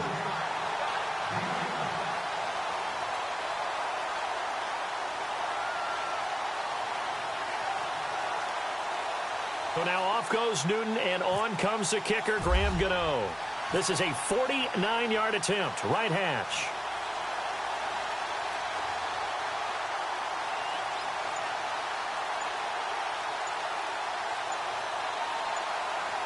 They'll need to get the play off quickly. And this is right down the middle as he puts it through. And they push the lead up to a touchdown now at 10-3. A little bit of a lower trajectory there on the deep kick, and it worked. Had to do it because he had to drive it out low because of the length of the kick. Able to do that, got it above the defense and over the post.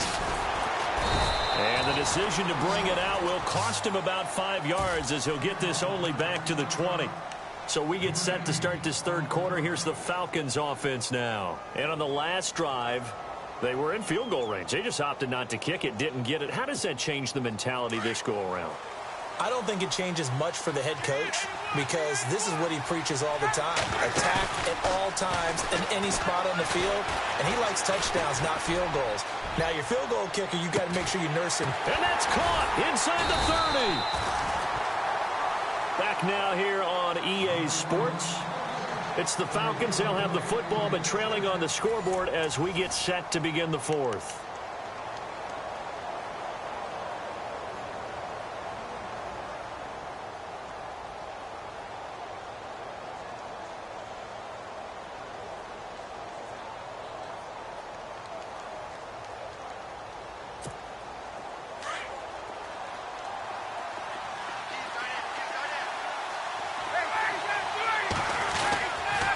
This is Freeman on 1st and 10. He's able to get 6. A nice pickup down to the 21. I know the toss play begins with the guy taking the snap and turn around and tossing it to the runner. But where the real intrigue is, can they seal the edge? Whether it's an offensive tackle or a tight end in the direction they want to run the football.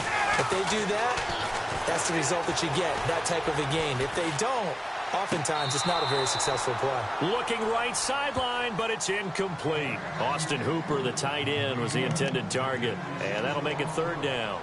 I know for us it's fun, and it's not so much fun for the rookie receivers when we see them coming into the league and we're going to training camps. You see them working on getting 2 feet down instead of 1. But the best ones train in college trying to get 2 down instead of 1, so the transition's a little bit less. In this case, though, wasn't able to complete it anyway. They give him 5 yards there, and it's enough for the first. They'll run it now out of the gun. And they'll lose yardage here. Knocked back to the 19-yard line. It's a loss of 2 there, bringing up 2nd down. Oh, partner, that play brought back memories. Watching them string it out, letting the runner get all the way to the sideline area, but not letting him get out of bounds. They formed that picket fence and didn't allow him through. Not only that, got him for a loss as well here. And one of the reasons they lead in the 4th quarter, plays like that. Yeah, it took a little more time off the clock, making him do it that way, didn't they? That is caught inside the 5. And a big collision there as he winds up flat on his back. That one good for 17 yards, and now they've got it 1st and goal. And here comes play number 6 on this drive.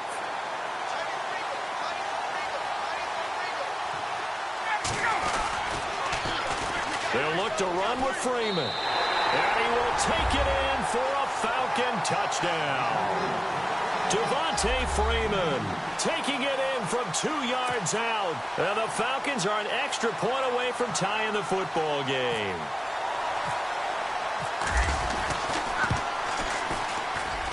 And no sweat. He puts it through, and we are tied here in the 4th. Set to go now with the kickoff. These two teams all even again as we continue in this wild 4th quarter. Here are the Panthers now as their offense comes back out onto the field. And after the field goal last time, we'll see what they can get here. And at least they got points out of the last drive, Charles. I never met an offensive coach that didn't want to drive to end with a kick. Most of them wanted to end with a PAT, right? In this case, a field goal, they'll take it way better than the alternative, which is a punt. Yeah, but you met fan bases that wanted that, that weren't happy with that field goal. I haven't met a fan base. Touchdown, Carolina! A big play there, 75 yards. And the Panthers have taken the lead. And those are the highlight reel runs you dream of right there. When he gets a seam and just gets through it, how about the explosiveness, the burst to get there to begin with, and then once he's in full gallop, good luck trying to track him down. And those plays so demoralizing for the defense. Absolutely, because you've done so much work trying to keep people in front of you. When they're past you and behind you, that's a tough one to swallow. And the decision to bring it out is going to cost him about 7 yards all told as he's taken down back shy of the 20. So out come the Falcons now. Last time they were out here, they had the benefit of good field position, led to a touchdown. This time, they're going to have to work for it. They are, but with that last drive that culminated in a touchdown, I think they carry that confidence into this one. Doesn't matter where you start with the football now, they have to feel great about their opportunity. Now Ryan on first down. And it pops free. The collision there jarred the ball loose and brings up second down. Time starting to run out here in the 4th. This defense just trying to keep the offense off the board and preserve this potential victory. 2nd and 10 now. Ryan looking deep for Julio. And he knocks the ball away, and it falls incomplete. There's definitely contact there, but it's the 4th quarter of a kind of tight game, and sometimes the officials just say, let them play. Kind of like your mom used to with you and your brothers. Just take the broom to you and send you out to the backyard and tell you to settle it yourselves. I like that, yeah. There was contact. I don't know, like you said, enough to warrant the flag. It was close, though. Flush to his right. He's airing it out for Sanu. And, oh, a crusher there as it's intercepted. Picked off by Mike Adams. And he'll bring it all the way back just a yard or two shy of midfield. Time for a break. We're back to see what happens after this.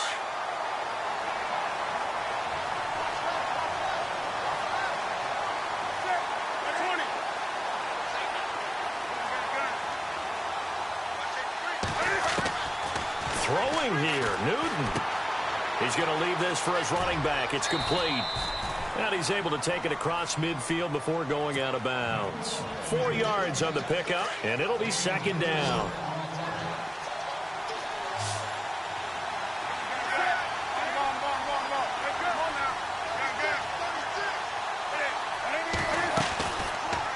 Cam's going to run the option right. Not even a chance to pitch that one as he's swallowed up in the backfield. They'll wind up losing 3, and now it's 3rd down. I don't think there's any doubt that if it's me, I'd be really cautious about continuing to call this play because you got to know, defenders, if they get a free shot at the QB, they want to take it, and they want to take it big. And they got it there on the option play for a loss. And they're going to take it all the way down and just take the delay. That's going to set them back 5 yards. And on 3rd down, a nickel formation here defensively.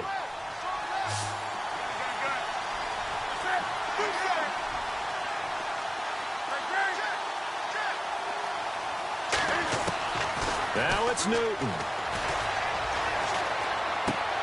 He's going to flip that out to the flat. It's complete. And he'll be brought down just shy of midfield at the 49-yard line. Call it a gain of 5, and that'll bring up 4th down. I hate to surrender the football when you're nursing a slim lead, but they're going to have to punt it away. Trust that defense.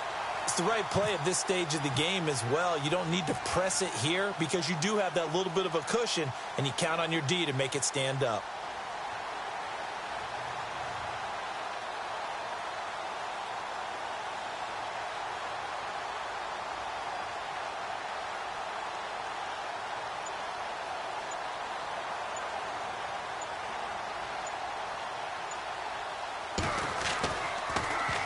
Pilardi now on to punt as he sends this one away. A 47-yard punt, maybe a couple on the return. And now before this first down play, we're going to get a timeout here, as the clock will stop with 18 seconds remaining. And not great starting field position here for the offense. He'll look to throw. And he bats it away, and it falls down incomplete. I know exactly why he tried to throw the ball to Julio Jones there. He's never considered cover. He's either too fast or too strong. You always try and get it to him. Especially on those deep passes. He's back to throw. He's going to let it fly. Oh, this is taken in. It's complete. The 20. And he is across and in for the score. And now they can tie the game in the final stages with the extra point. Or they can go for 2 and go for the win. The receivers have been running them ragged. Maybe some tired legs in the secondary, maybe some tired legs in the pass rush. Didn't get to him, and look what resulted. A touchdown, tie game. They got a chance to take the lead. And he has got it. So barring something crazy on the kickoff, we're looking at an extra period to decide this one.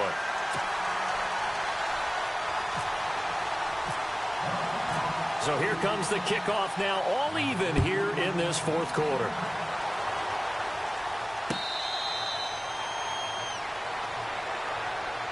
Carolina getting set to take the field. Tie game, and barring something incredible here, we're likely headed to overtime. And just a couple of scenarios here to keep in mind. One, if you want to be really aggressive, you do throw the Hail Mary and see if you can get something downfield. What would you do? What I would do is either hand it off inside, or more likely I take a knee and let the clock run out. Because if I'm back there trying to throw and a sack happens, the ball comes free, I can lose the game here. If I get to overtime, I can still win it. Let's see if they are in line with Charles Davis. So they jumped on the left side of that line. And you know, when you're at the end spot, you are like in the starting blocks, waiting for the pistol to fire and go, and he jumped a little bit too early.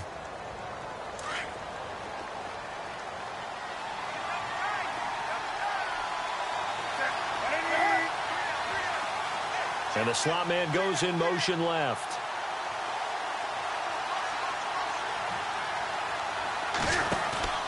Newton to throw. He's going to loft one deep left side here. And this is going to be intercepted. Ricardo Allen with a pick. And he's going to go down. His time has now run out on this game. It's a little teaching moment here. Overtime rules. Remind us how this goes, partner. Okay, so in the past, we had sudden death. First team to score wins, but no longer. Now, if the team receives the ball, scores a touchdown, they win the game. If they kick a field goal, though, or don't score, the other team gets a possession. And after both teams get a possession, then we're into sudden death. First team to score wins the game.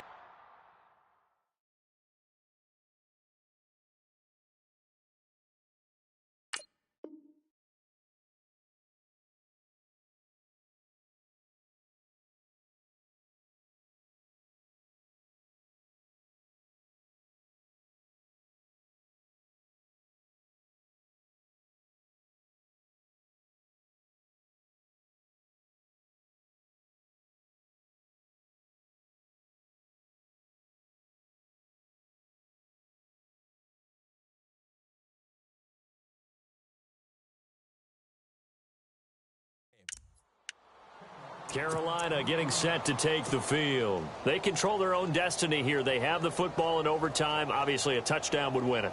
And I think teams around the league are still adjusting to the idea of going downfield, scoring a touchdown wins the game, because they were used to just going downfield and trying to get in field goal range to win a game. Still having to make that transition. Let's face it now, the ones who are doing it best know they need to go down, attack, put the ball in the end zone, and not leave it up to a field goal and give the other team a chance. Yeah, as we said, they control their own destiny now. Trying to shake off the interception from the last drive. He'll look to throw. Another nice job there defensively. They've really stymied their passing attempts, and it continues in overtime. And for them to do that, that means they've had to be cohesive on defense. Pressure in the quarterback's face. Good coverage of not just the wide receivers, but the tight end, the running backs when they try and slip out, and making sure they're at the point of attack. When the ball's in the air, they get there and help force some of those incompletions.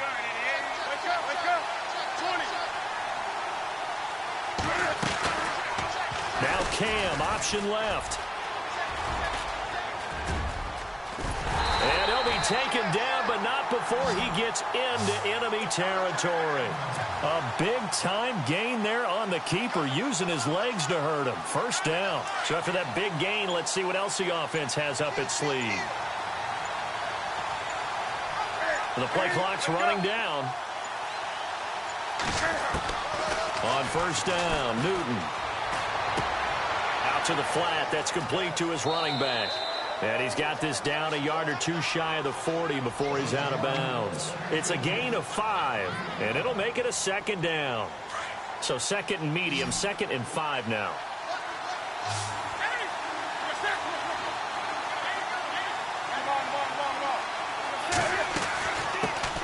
They'll run it now out of the gun. Got some real estate inside the 30. 20! And he gets this one all the way down inside the 15, just shy of the 10. All told, it's an even 30 and a first down.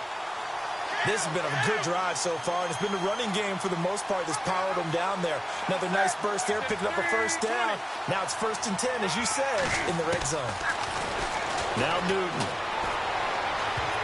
And that time almost intercepted. That would have changed things here in overtime, but instead, second down.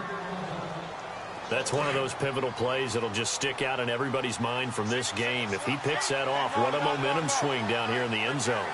And he did his job. He knocked the ball away, but it does feel like a letdown for him and his teammates, doesn't it? A chance to intercept it, turn it back over to his offense with a chance to win the game. He lost 2 there, and it's 3rd down.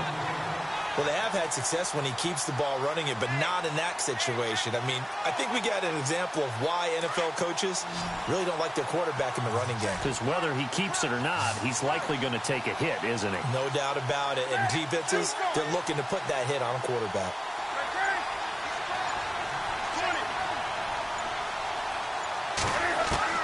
Throwing on 3rd down, Newton. And he couldn't hang on to it through the contact. Incomplete.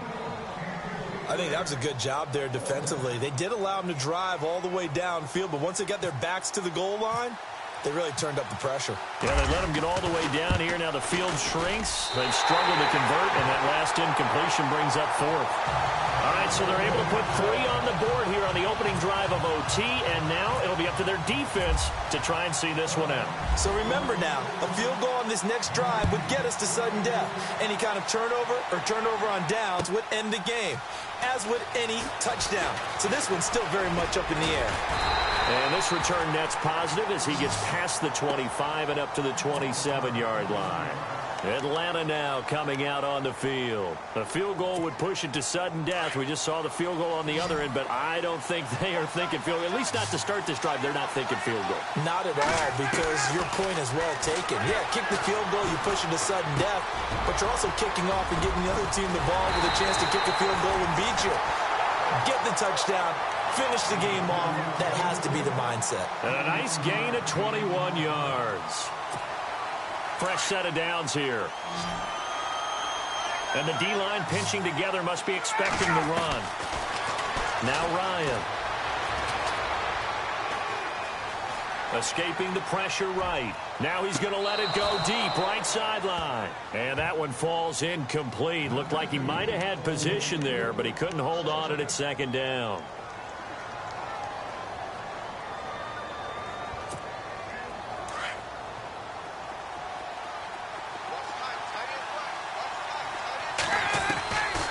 Second and 10. It's Ryan again. Eluding the pressure right. And seeing nowhere to throw, he chucks this one away from harm. Incomplete. Now it's third down. The Falcons on third down. Just 1 for 5 to this point. This is 3rd and 10. Ryan. Flushed out right. Now he's going to throw it back deep over the middle. Oh, it's intercepted. That'll seal it. Picked off by Mike Adams. And that's how this one ends.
everybody. I'm Larry Ridley. You're tuned into the NFL on EA Sports. We've got a good one on tap today, and there's going to be two quarterbacks ready to get it done on the gridiron. It's Ryan's Falcons going up against Newton's Panthers. All right, thanks, Larry. EA Sports coverage of the NFL brings us to the heart of Texas at NRG Stadium in Houston. The scene a few moments ago, here it is. It's unlike any other in sport as both teams made their way out of the tunnel.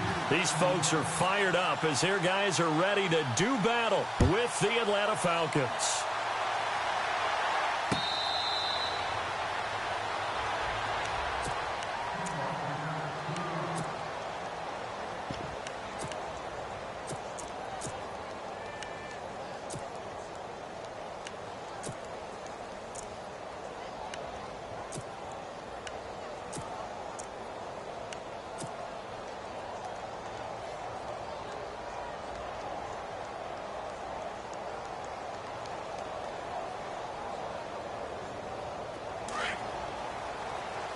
And some changes here as the D-line separates some.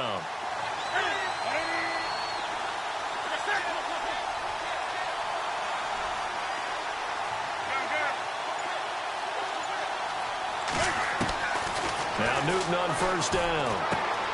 He's going to leave this for his running back. It's complete. And he will lose yardage and be backed up to the 24.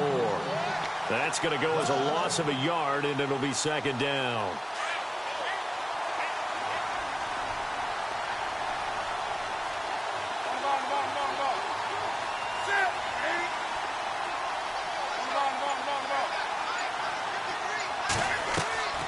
Here's Newton now on second down. This one complete to Curtis Samuel. A really nice pickup of 14 yards, and it moves the sticks. I know many people like to throw to the tight end, maybe in a little flexed out position because he creates mismatches with his size.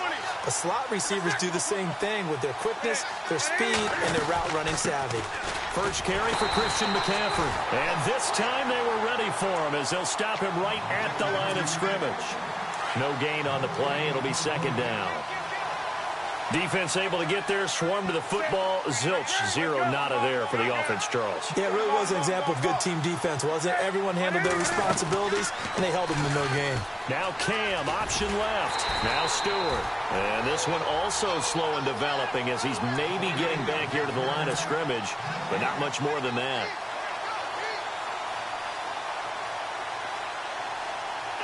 And they'll be in search of 11 yards here on third down.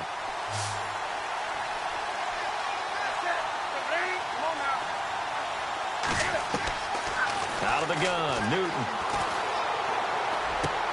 And he finds a man. It's McCaffrey. And he's got the first down yardage before being taken down at midfield. That one goes for 13 yards, and it moves the sticks. First down and 10 now for the offensive group.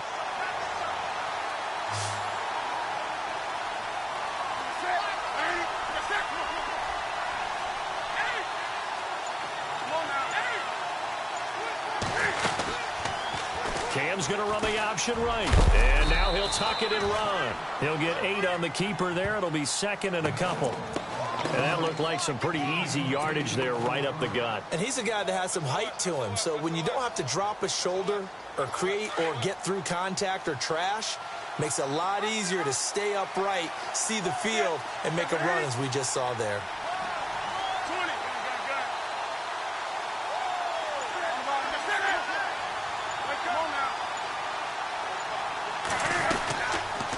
Now Cam, option left. On second down, they run with Stewart. And brought down, but not before they're inside the 25.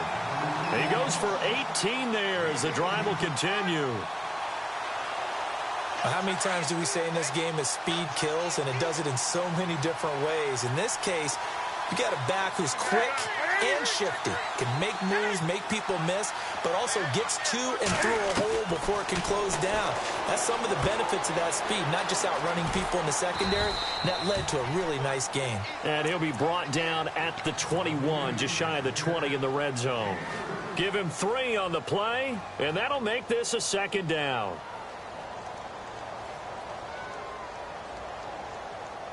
Completed pass play. Now let's see if they go back to the air or to the ground.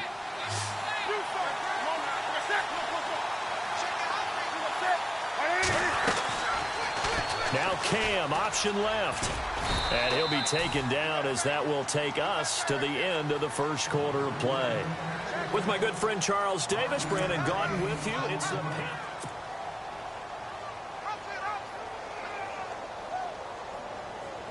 This will be play number 9 coming up on this relatively long opening drive as they look to convert on third down.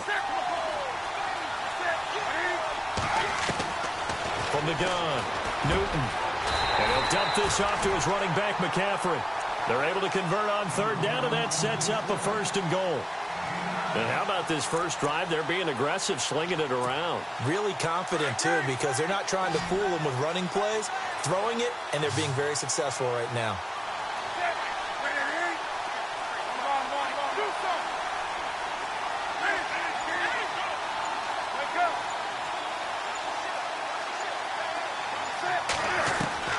Newton.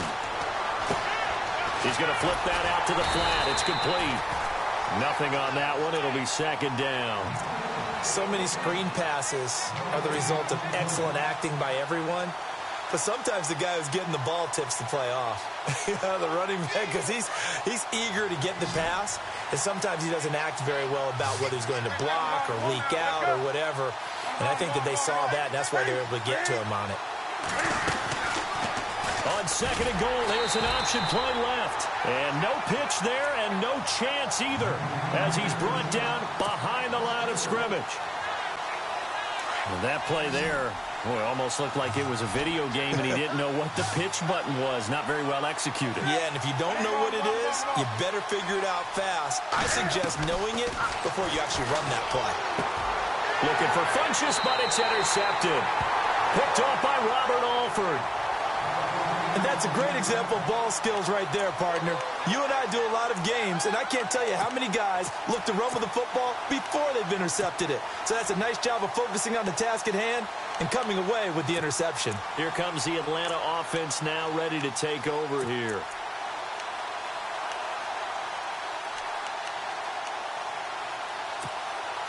And tough starting field position here.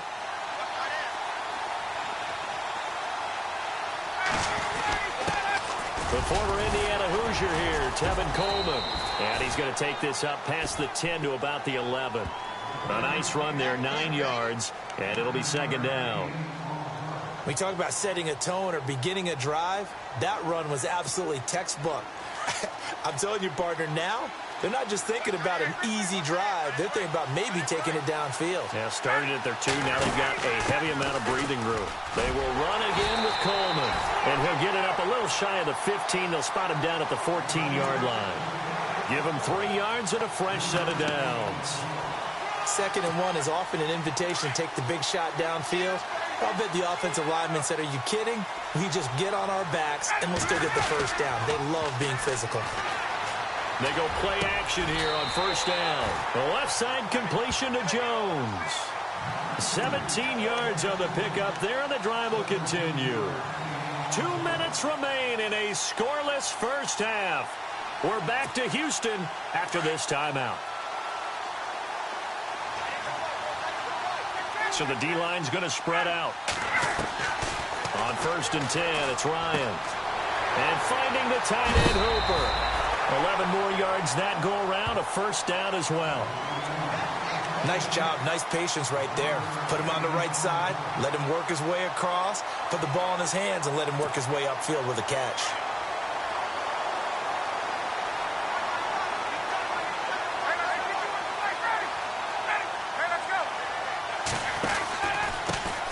Now Ryan going to give it to Freeman. It's a 7-yard carry to set them up with a 2nd and 3. Well, no matter how they phrase it, staying on schedule, staying ahead of the sticks, whatever you want to call it, 7 yards on first down, that fits the bill.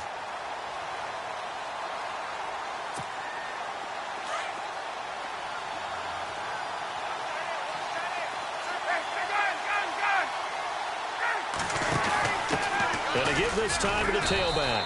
And he'll get this into enemy territory, but not by much as he's down to the 48. They got 2 of the 3 they needed there. It leaves them with 3rd and just a yard.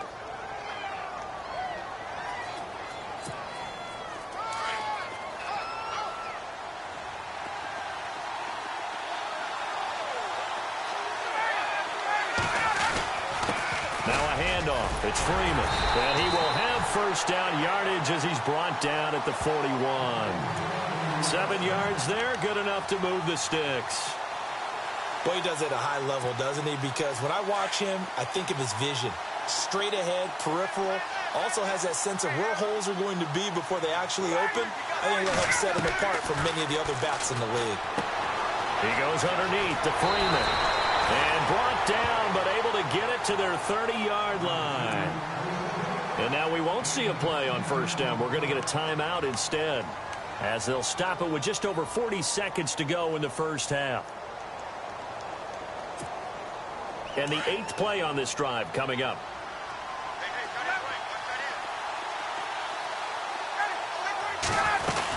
They'll run it now out of the gun. And he'll lose yardage. Brought down at the 32. That's going to go as a loss of 2, and it'll be 2nd down.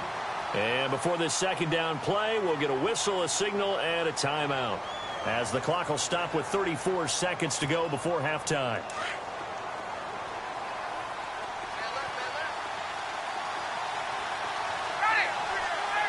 And he motions the wide receiver. Ryan. Getting it out left side to Sanu. Ryan to Sanu. Good for an Atlanta first down.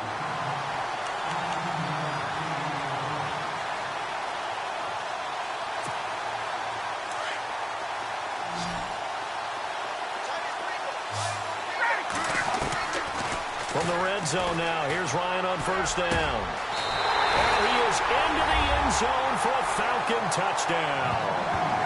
Julio Jones, as the first half is winding down, and the Falcons are in for 6. Now Matt Bryant on for the point after.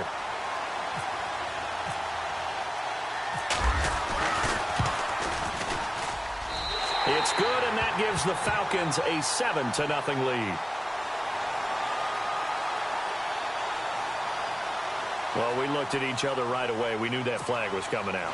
And I always enjoy the conversation post, because officials always tell you, I don't want to throw the flag, but you caused the play. You did it. I had to. Here's Bosher to kick it away. And that'll carry over the back line of the end zone for a touchback. And the Panthers coming out now. And with time quickly fading here in the second quarter, not sure how aggressively, offensively they want to play this. I think we'll find out just how much they trust their guys in this situation if they decide to take a shot.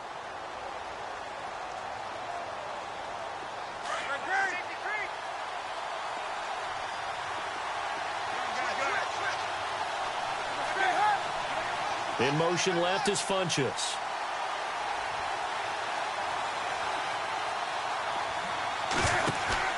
They go back to the air here after the INT on the last drive. Now he's going to let it go deep, back over the middle. He couldn't quite hold it. Got hit. Ball pops out, incomplete. Well, partner, I guess that answers the question about whether they're going to sit on it or not. It does. Now we'll see if they try that again. Yeah, I think what we find on plays like that, when you take that shot, if you're unsuccessful, then you go way more conservative to finish the half, you know? I think that's the way they'll go.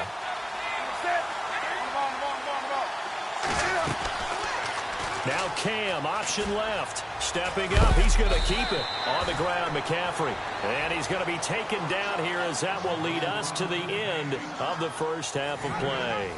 Well, we're going to let you off a little easy there, LR. Halftime interrupted, and we are ready to get to this third quarter.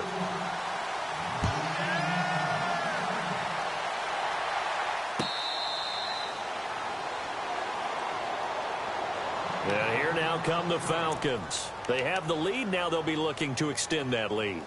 And this is where I enjoy talking about one of my favorite subjects, tendency breakers, or counters, as I also like to call them.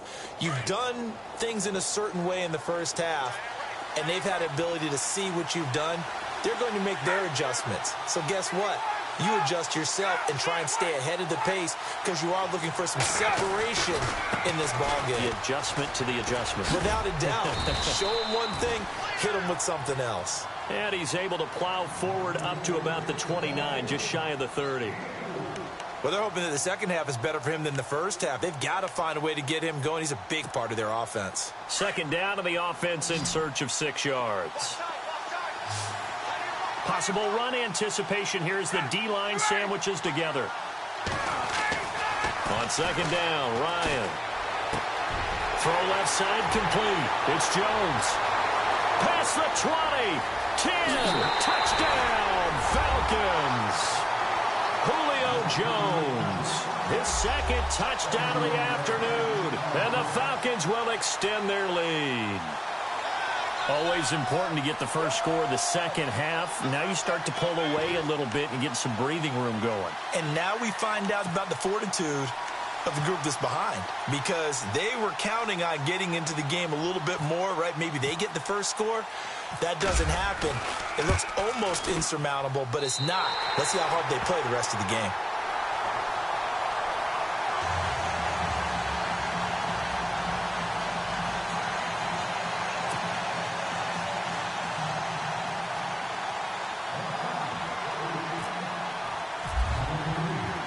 Here's Bosher to kick it away.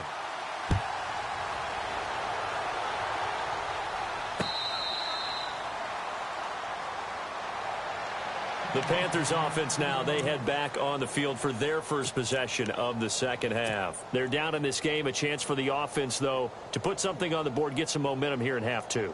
Try and get things kick-started for them. And you know at the half, they discussed how they were going to get that done. This is where scripting comes into play a lot of the time. How many plays do you script coming out of the second half? Most of the time in the first half, you're scripting 12 to 16. I think in the second half, you're really scripting more like 8 to 10. Kind of a starter or an opener, whatever terminology they use. Just something to get you off to a quick start. It'll be a pickup of only a yard, and it's a second down.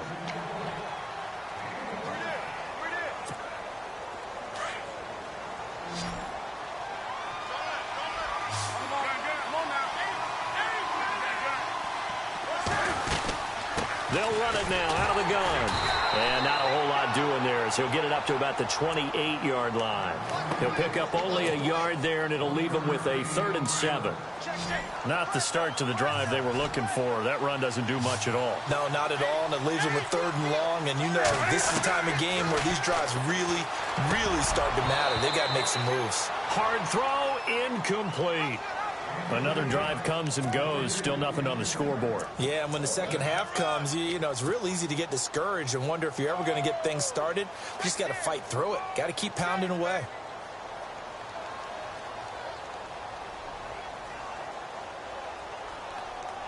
So it looks like the offense isn't going anywhere. They're going to go for it on 4th and 7. Wake up. 20.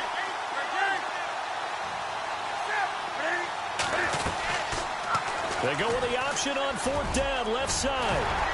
And he will have a first down here at about the 40. A really nice effort that time. 12 yards on the keeper, picking up the first. So disappointing there for a defensive unit. You hold them to a 4th down in their own territory, you figure you've gotten yourselves off the field, and all of a sudden, here's the offense staying out to go for it. And they wind up getting a first down.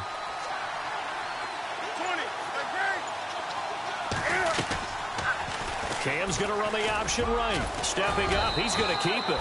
And he takes it past the 45 and down at the 46. 6 yards there on the keeper. It's second down. Partner, I know we're in the era of the mobile quarterback, but there's still an element of surprise when that position keeps the football. And what a nice gain on that play. To throw on second down is Newton. That's complete to McCaffrey. And he's brought down. They give him 17 yards that time as that'll move the chains. Well, clearly one of his advantages as a passer is his height. Sit back in the pocket, fired over the middle. That makes things tougher defensively, doesn't it? It really does, because your goal is to move the quarterback off his initial spot when he gets his drop back completed. But when you have that type of height, he can stay in there if he's willing to take the hits and just fire over the top, which saves him time and actually completes a play a little bit quicker than it normally does for a quarterback that has to slide and find open space to throw.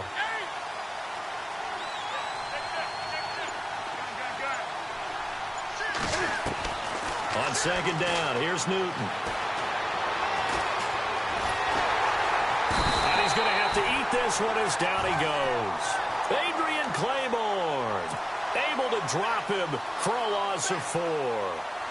You know, on these types of plays, we're always looking to assess blame. Okay, where did it break down? Sometimes it's just a great play. The Panthers on third down. They've hit 2 for 4 thus far. This is 3rd and 8. Cam's going to run the option right. He can run for it, and he will. And he's able to get the first here as he's taken down at the 25. Nice pickup, 10 yards and a first down on the keeper. And the inaugural carry here for Fonzie Whitaker. And he'll go down, and that will do it for the third quarter of action.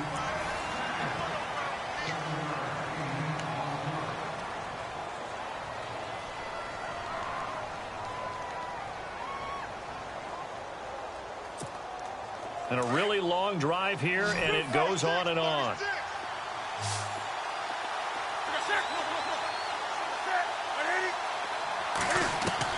To throw on second down. Newton. Oh, he dropped it. They were looking for him in the middle third. He couldn't catch it. Now third down. Fair to say, hasn't been his best game throwing the football, but also not getting a lot of help out there either. Yeah, you nailed it pretty well, you know. He's got to throw it better. Got to get more help. Obviously one that should have been caught. They've got to find a way to bring those two elements together so they can make some progress in this one. Newton on third down. Out to the flat. That's complete to his running back. A gain of 7, and they pick up the first. And a 2-score game, obviously. Every play, every third down, like we saw there, magnified. Big pickup. It was a huge pickup. What they really want, though, is to not even get to third down. They've got to maximize time and conserve as much as possible.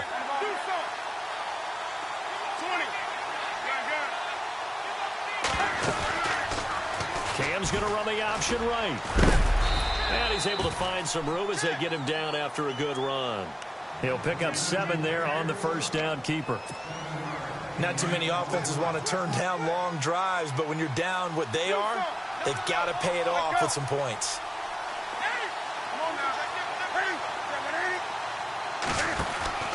Looking to throw on second down. Newton. And a touchdown there on the short run. I know we don't talk about it enough, but the intelligence level of the guys up front blocking, the offensive linemen, maybe the smartest guys in football overall. Add in a little bit of athleticism and a whole lot of toughness, you've got a lot to deal with, don't you? That's why the guys in the backfield get them really nice Christmas gifts, right? If they're smart, they do.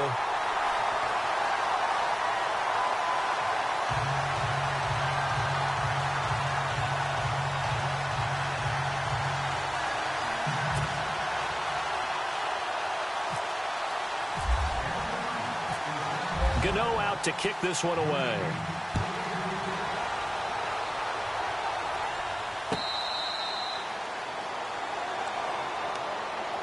Atlanta now coming out on the field. And right now they're saying, hey, let's keep this going. 2 drives, 2 touchdowns. Yeah, can't ask for a better start than that, can you? I mean, this is the way you practice it. This is the way you rehearse it.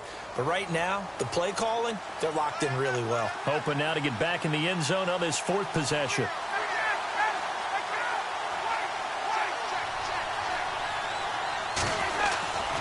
The drive will start with a carry by Devontae Freeman. And not a whole lot doing there as he'll get it up to about the 28-yard line. Give him 3 on first down.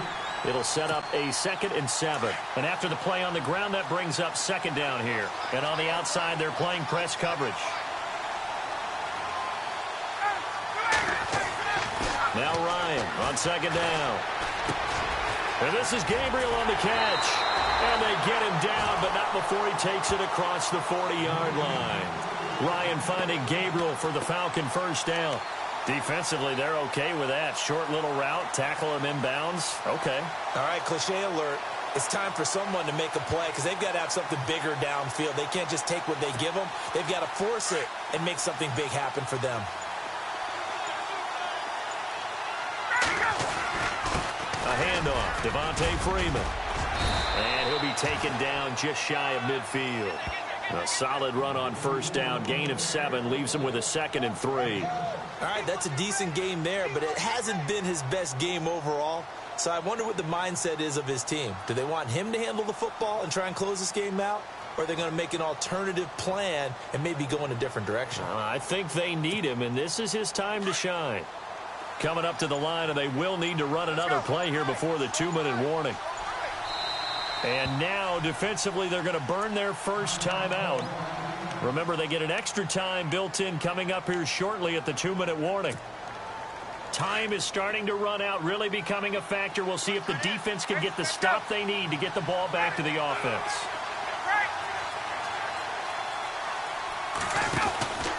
Freeman again. Freeman a first down and more. Touchdown, Falcons. Devontae Freeman, 51 yards. And the Falcons will add on to their lead. And on that long run, maybe the defense caught napping a little bit. The concentration level may not have been there. I agree with you on that one because those types of plays, when they result like that, they're almost like big bolts of lightning, aren't they? Whoosh, and off he goes.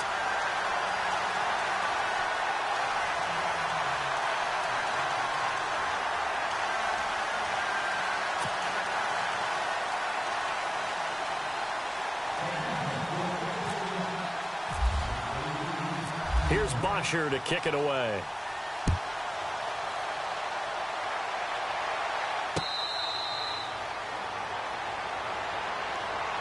And onto the field, here come the Panthers. And it's a unit last drive that did it all on the ground, Charles.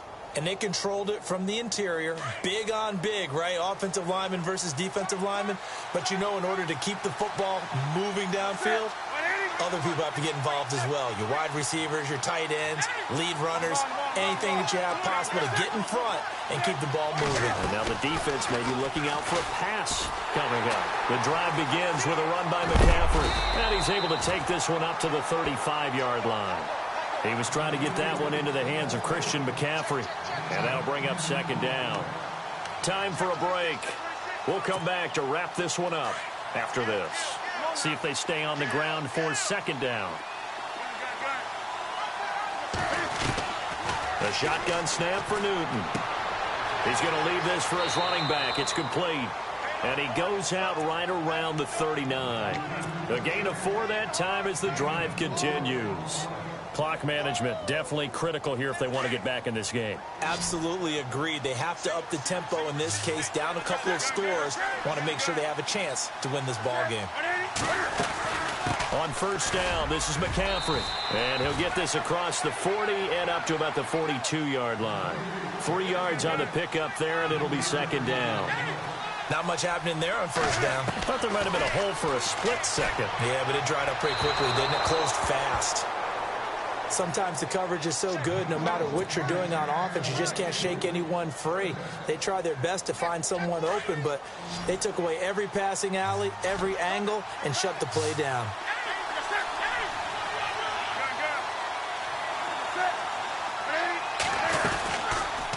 Now Cam, option left. He may try and run for this. 3rd down, here's McCaffrey. He's at the 30. 10. And he will take it across for a Panthers touchdown. A great play there. 58 yards. And the Panthers are able to get this back within a touchdown. Okay, game on. Don't go anywhere yet. You got a 1-score game now.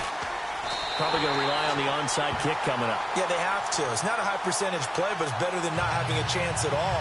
And that's when you put your leapers and your flyers on one side, get that high hop, and hope that one of the guys can come up with it. And on the other side, get that hands team ready. No doubt about it.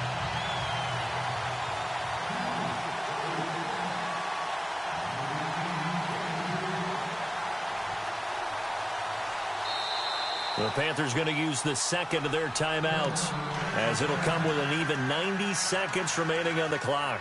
90 ticks to go. Still time, but they need this onside kick. And a good job here by the Falcons. Their hands team able to recover it. Well, fourth quarter, they felt like they needed the football back. Unfortunately, they couldn't get it. And I know we brought analytics into the game, and someone has said here that the data says that when a team's expecting an onside kick, 80% of the time, the team expecting it, they do actually recover the ball, which is what we saw here. I just wonder if that number is much more of a anecdotal type of a number. Kind of like when the coaches tell us, well, when you score on special teams, 93% of the time you win the game. I'm still waiting to see that number is empirical. They run. Devontae Freeman. And he'll lose yardage here. Back at the 47. That's going to go as a loss of 4, and it'll be second down.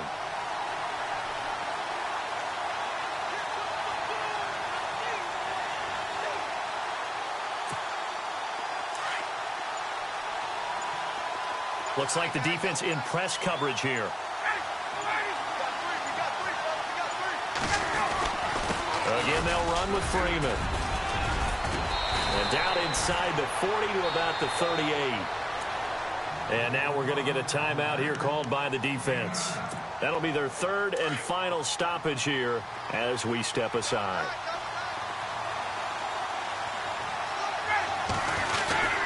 And now a 10th carry for Freeman. And he's going to get it down to the 33-yard line here.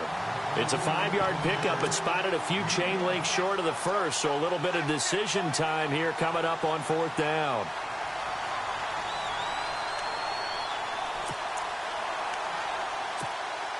So on fourth down, out trots the kicker in a big spot here. This to make it a 2-score game.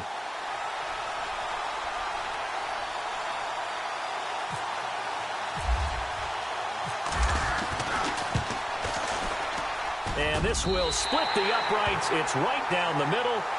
And that will push the lead up to double digits now at 10.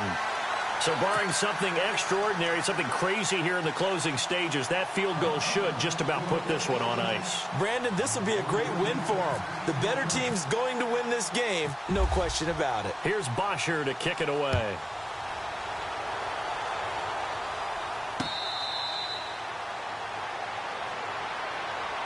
Carolina getting set to take the field. They might be thinking this is close to a lost cause here. Got to play it out. What do they need to do? Well, they have a thought process in mind already, but they can't get ahead of themselves. They know that they need to score quickly. Yep, 2-score game. Onside kick and get the ball back and then score again.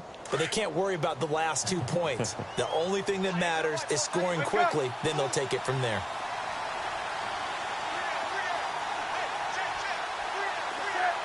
In motion left is Funchess.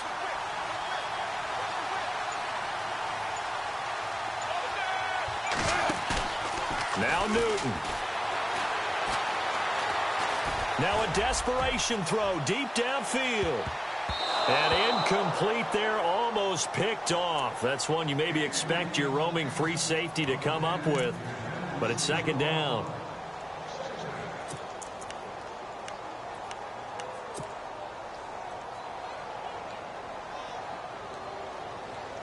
Second down now after the incompletion. And they're going to go soft on the corners. Now it's Newton. They'll set up the screen for Stewart. And he gets this one just shy of the 40. They'll mark him down at the 30.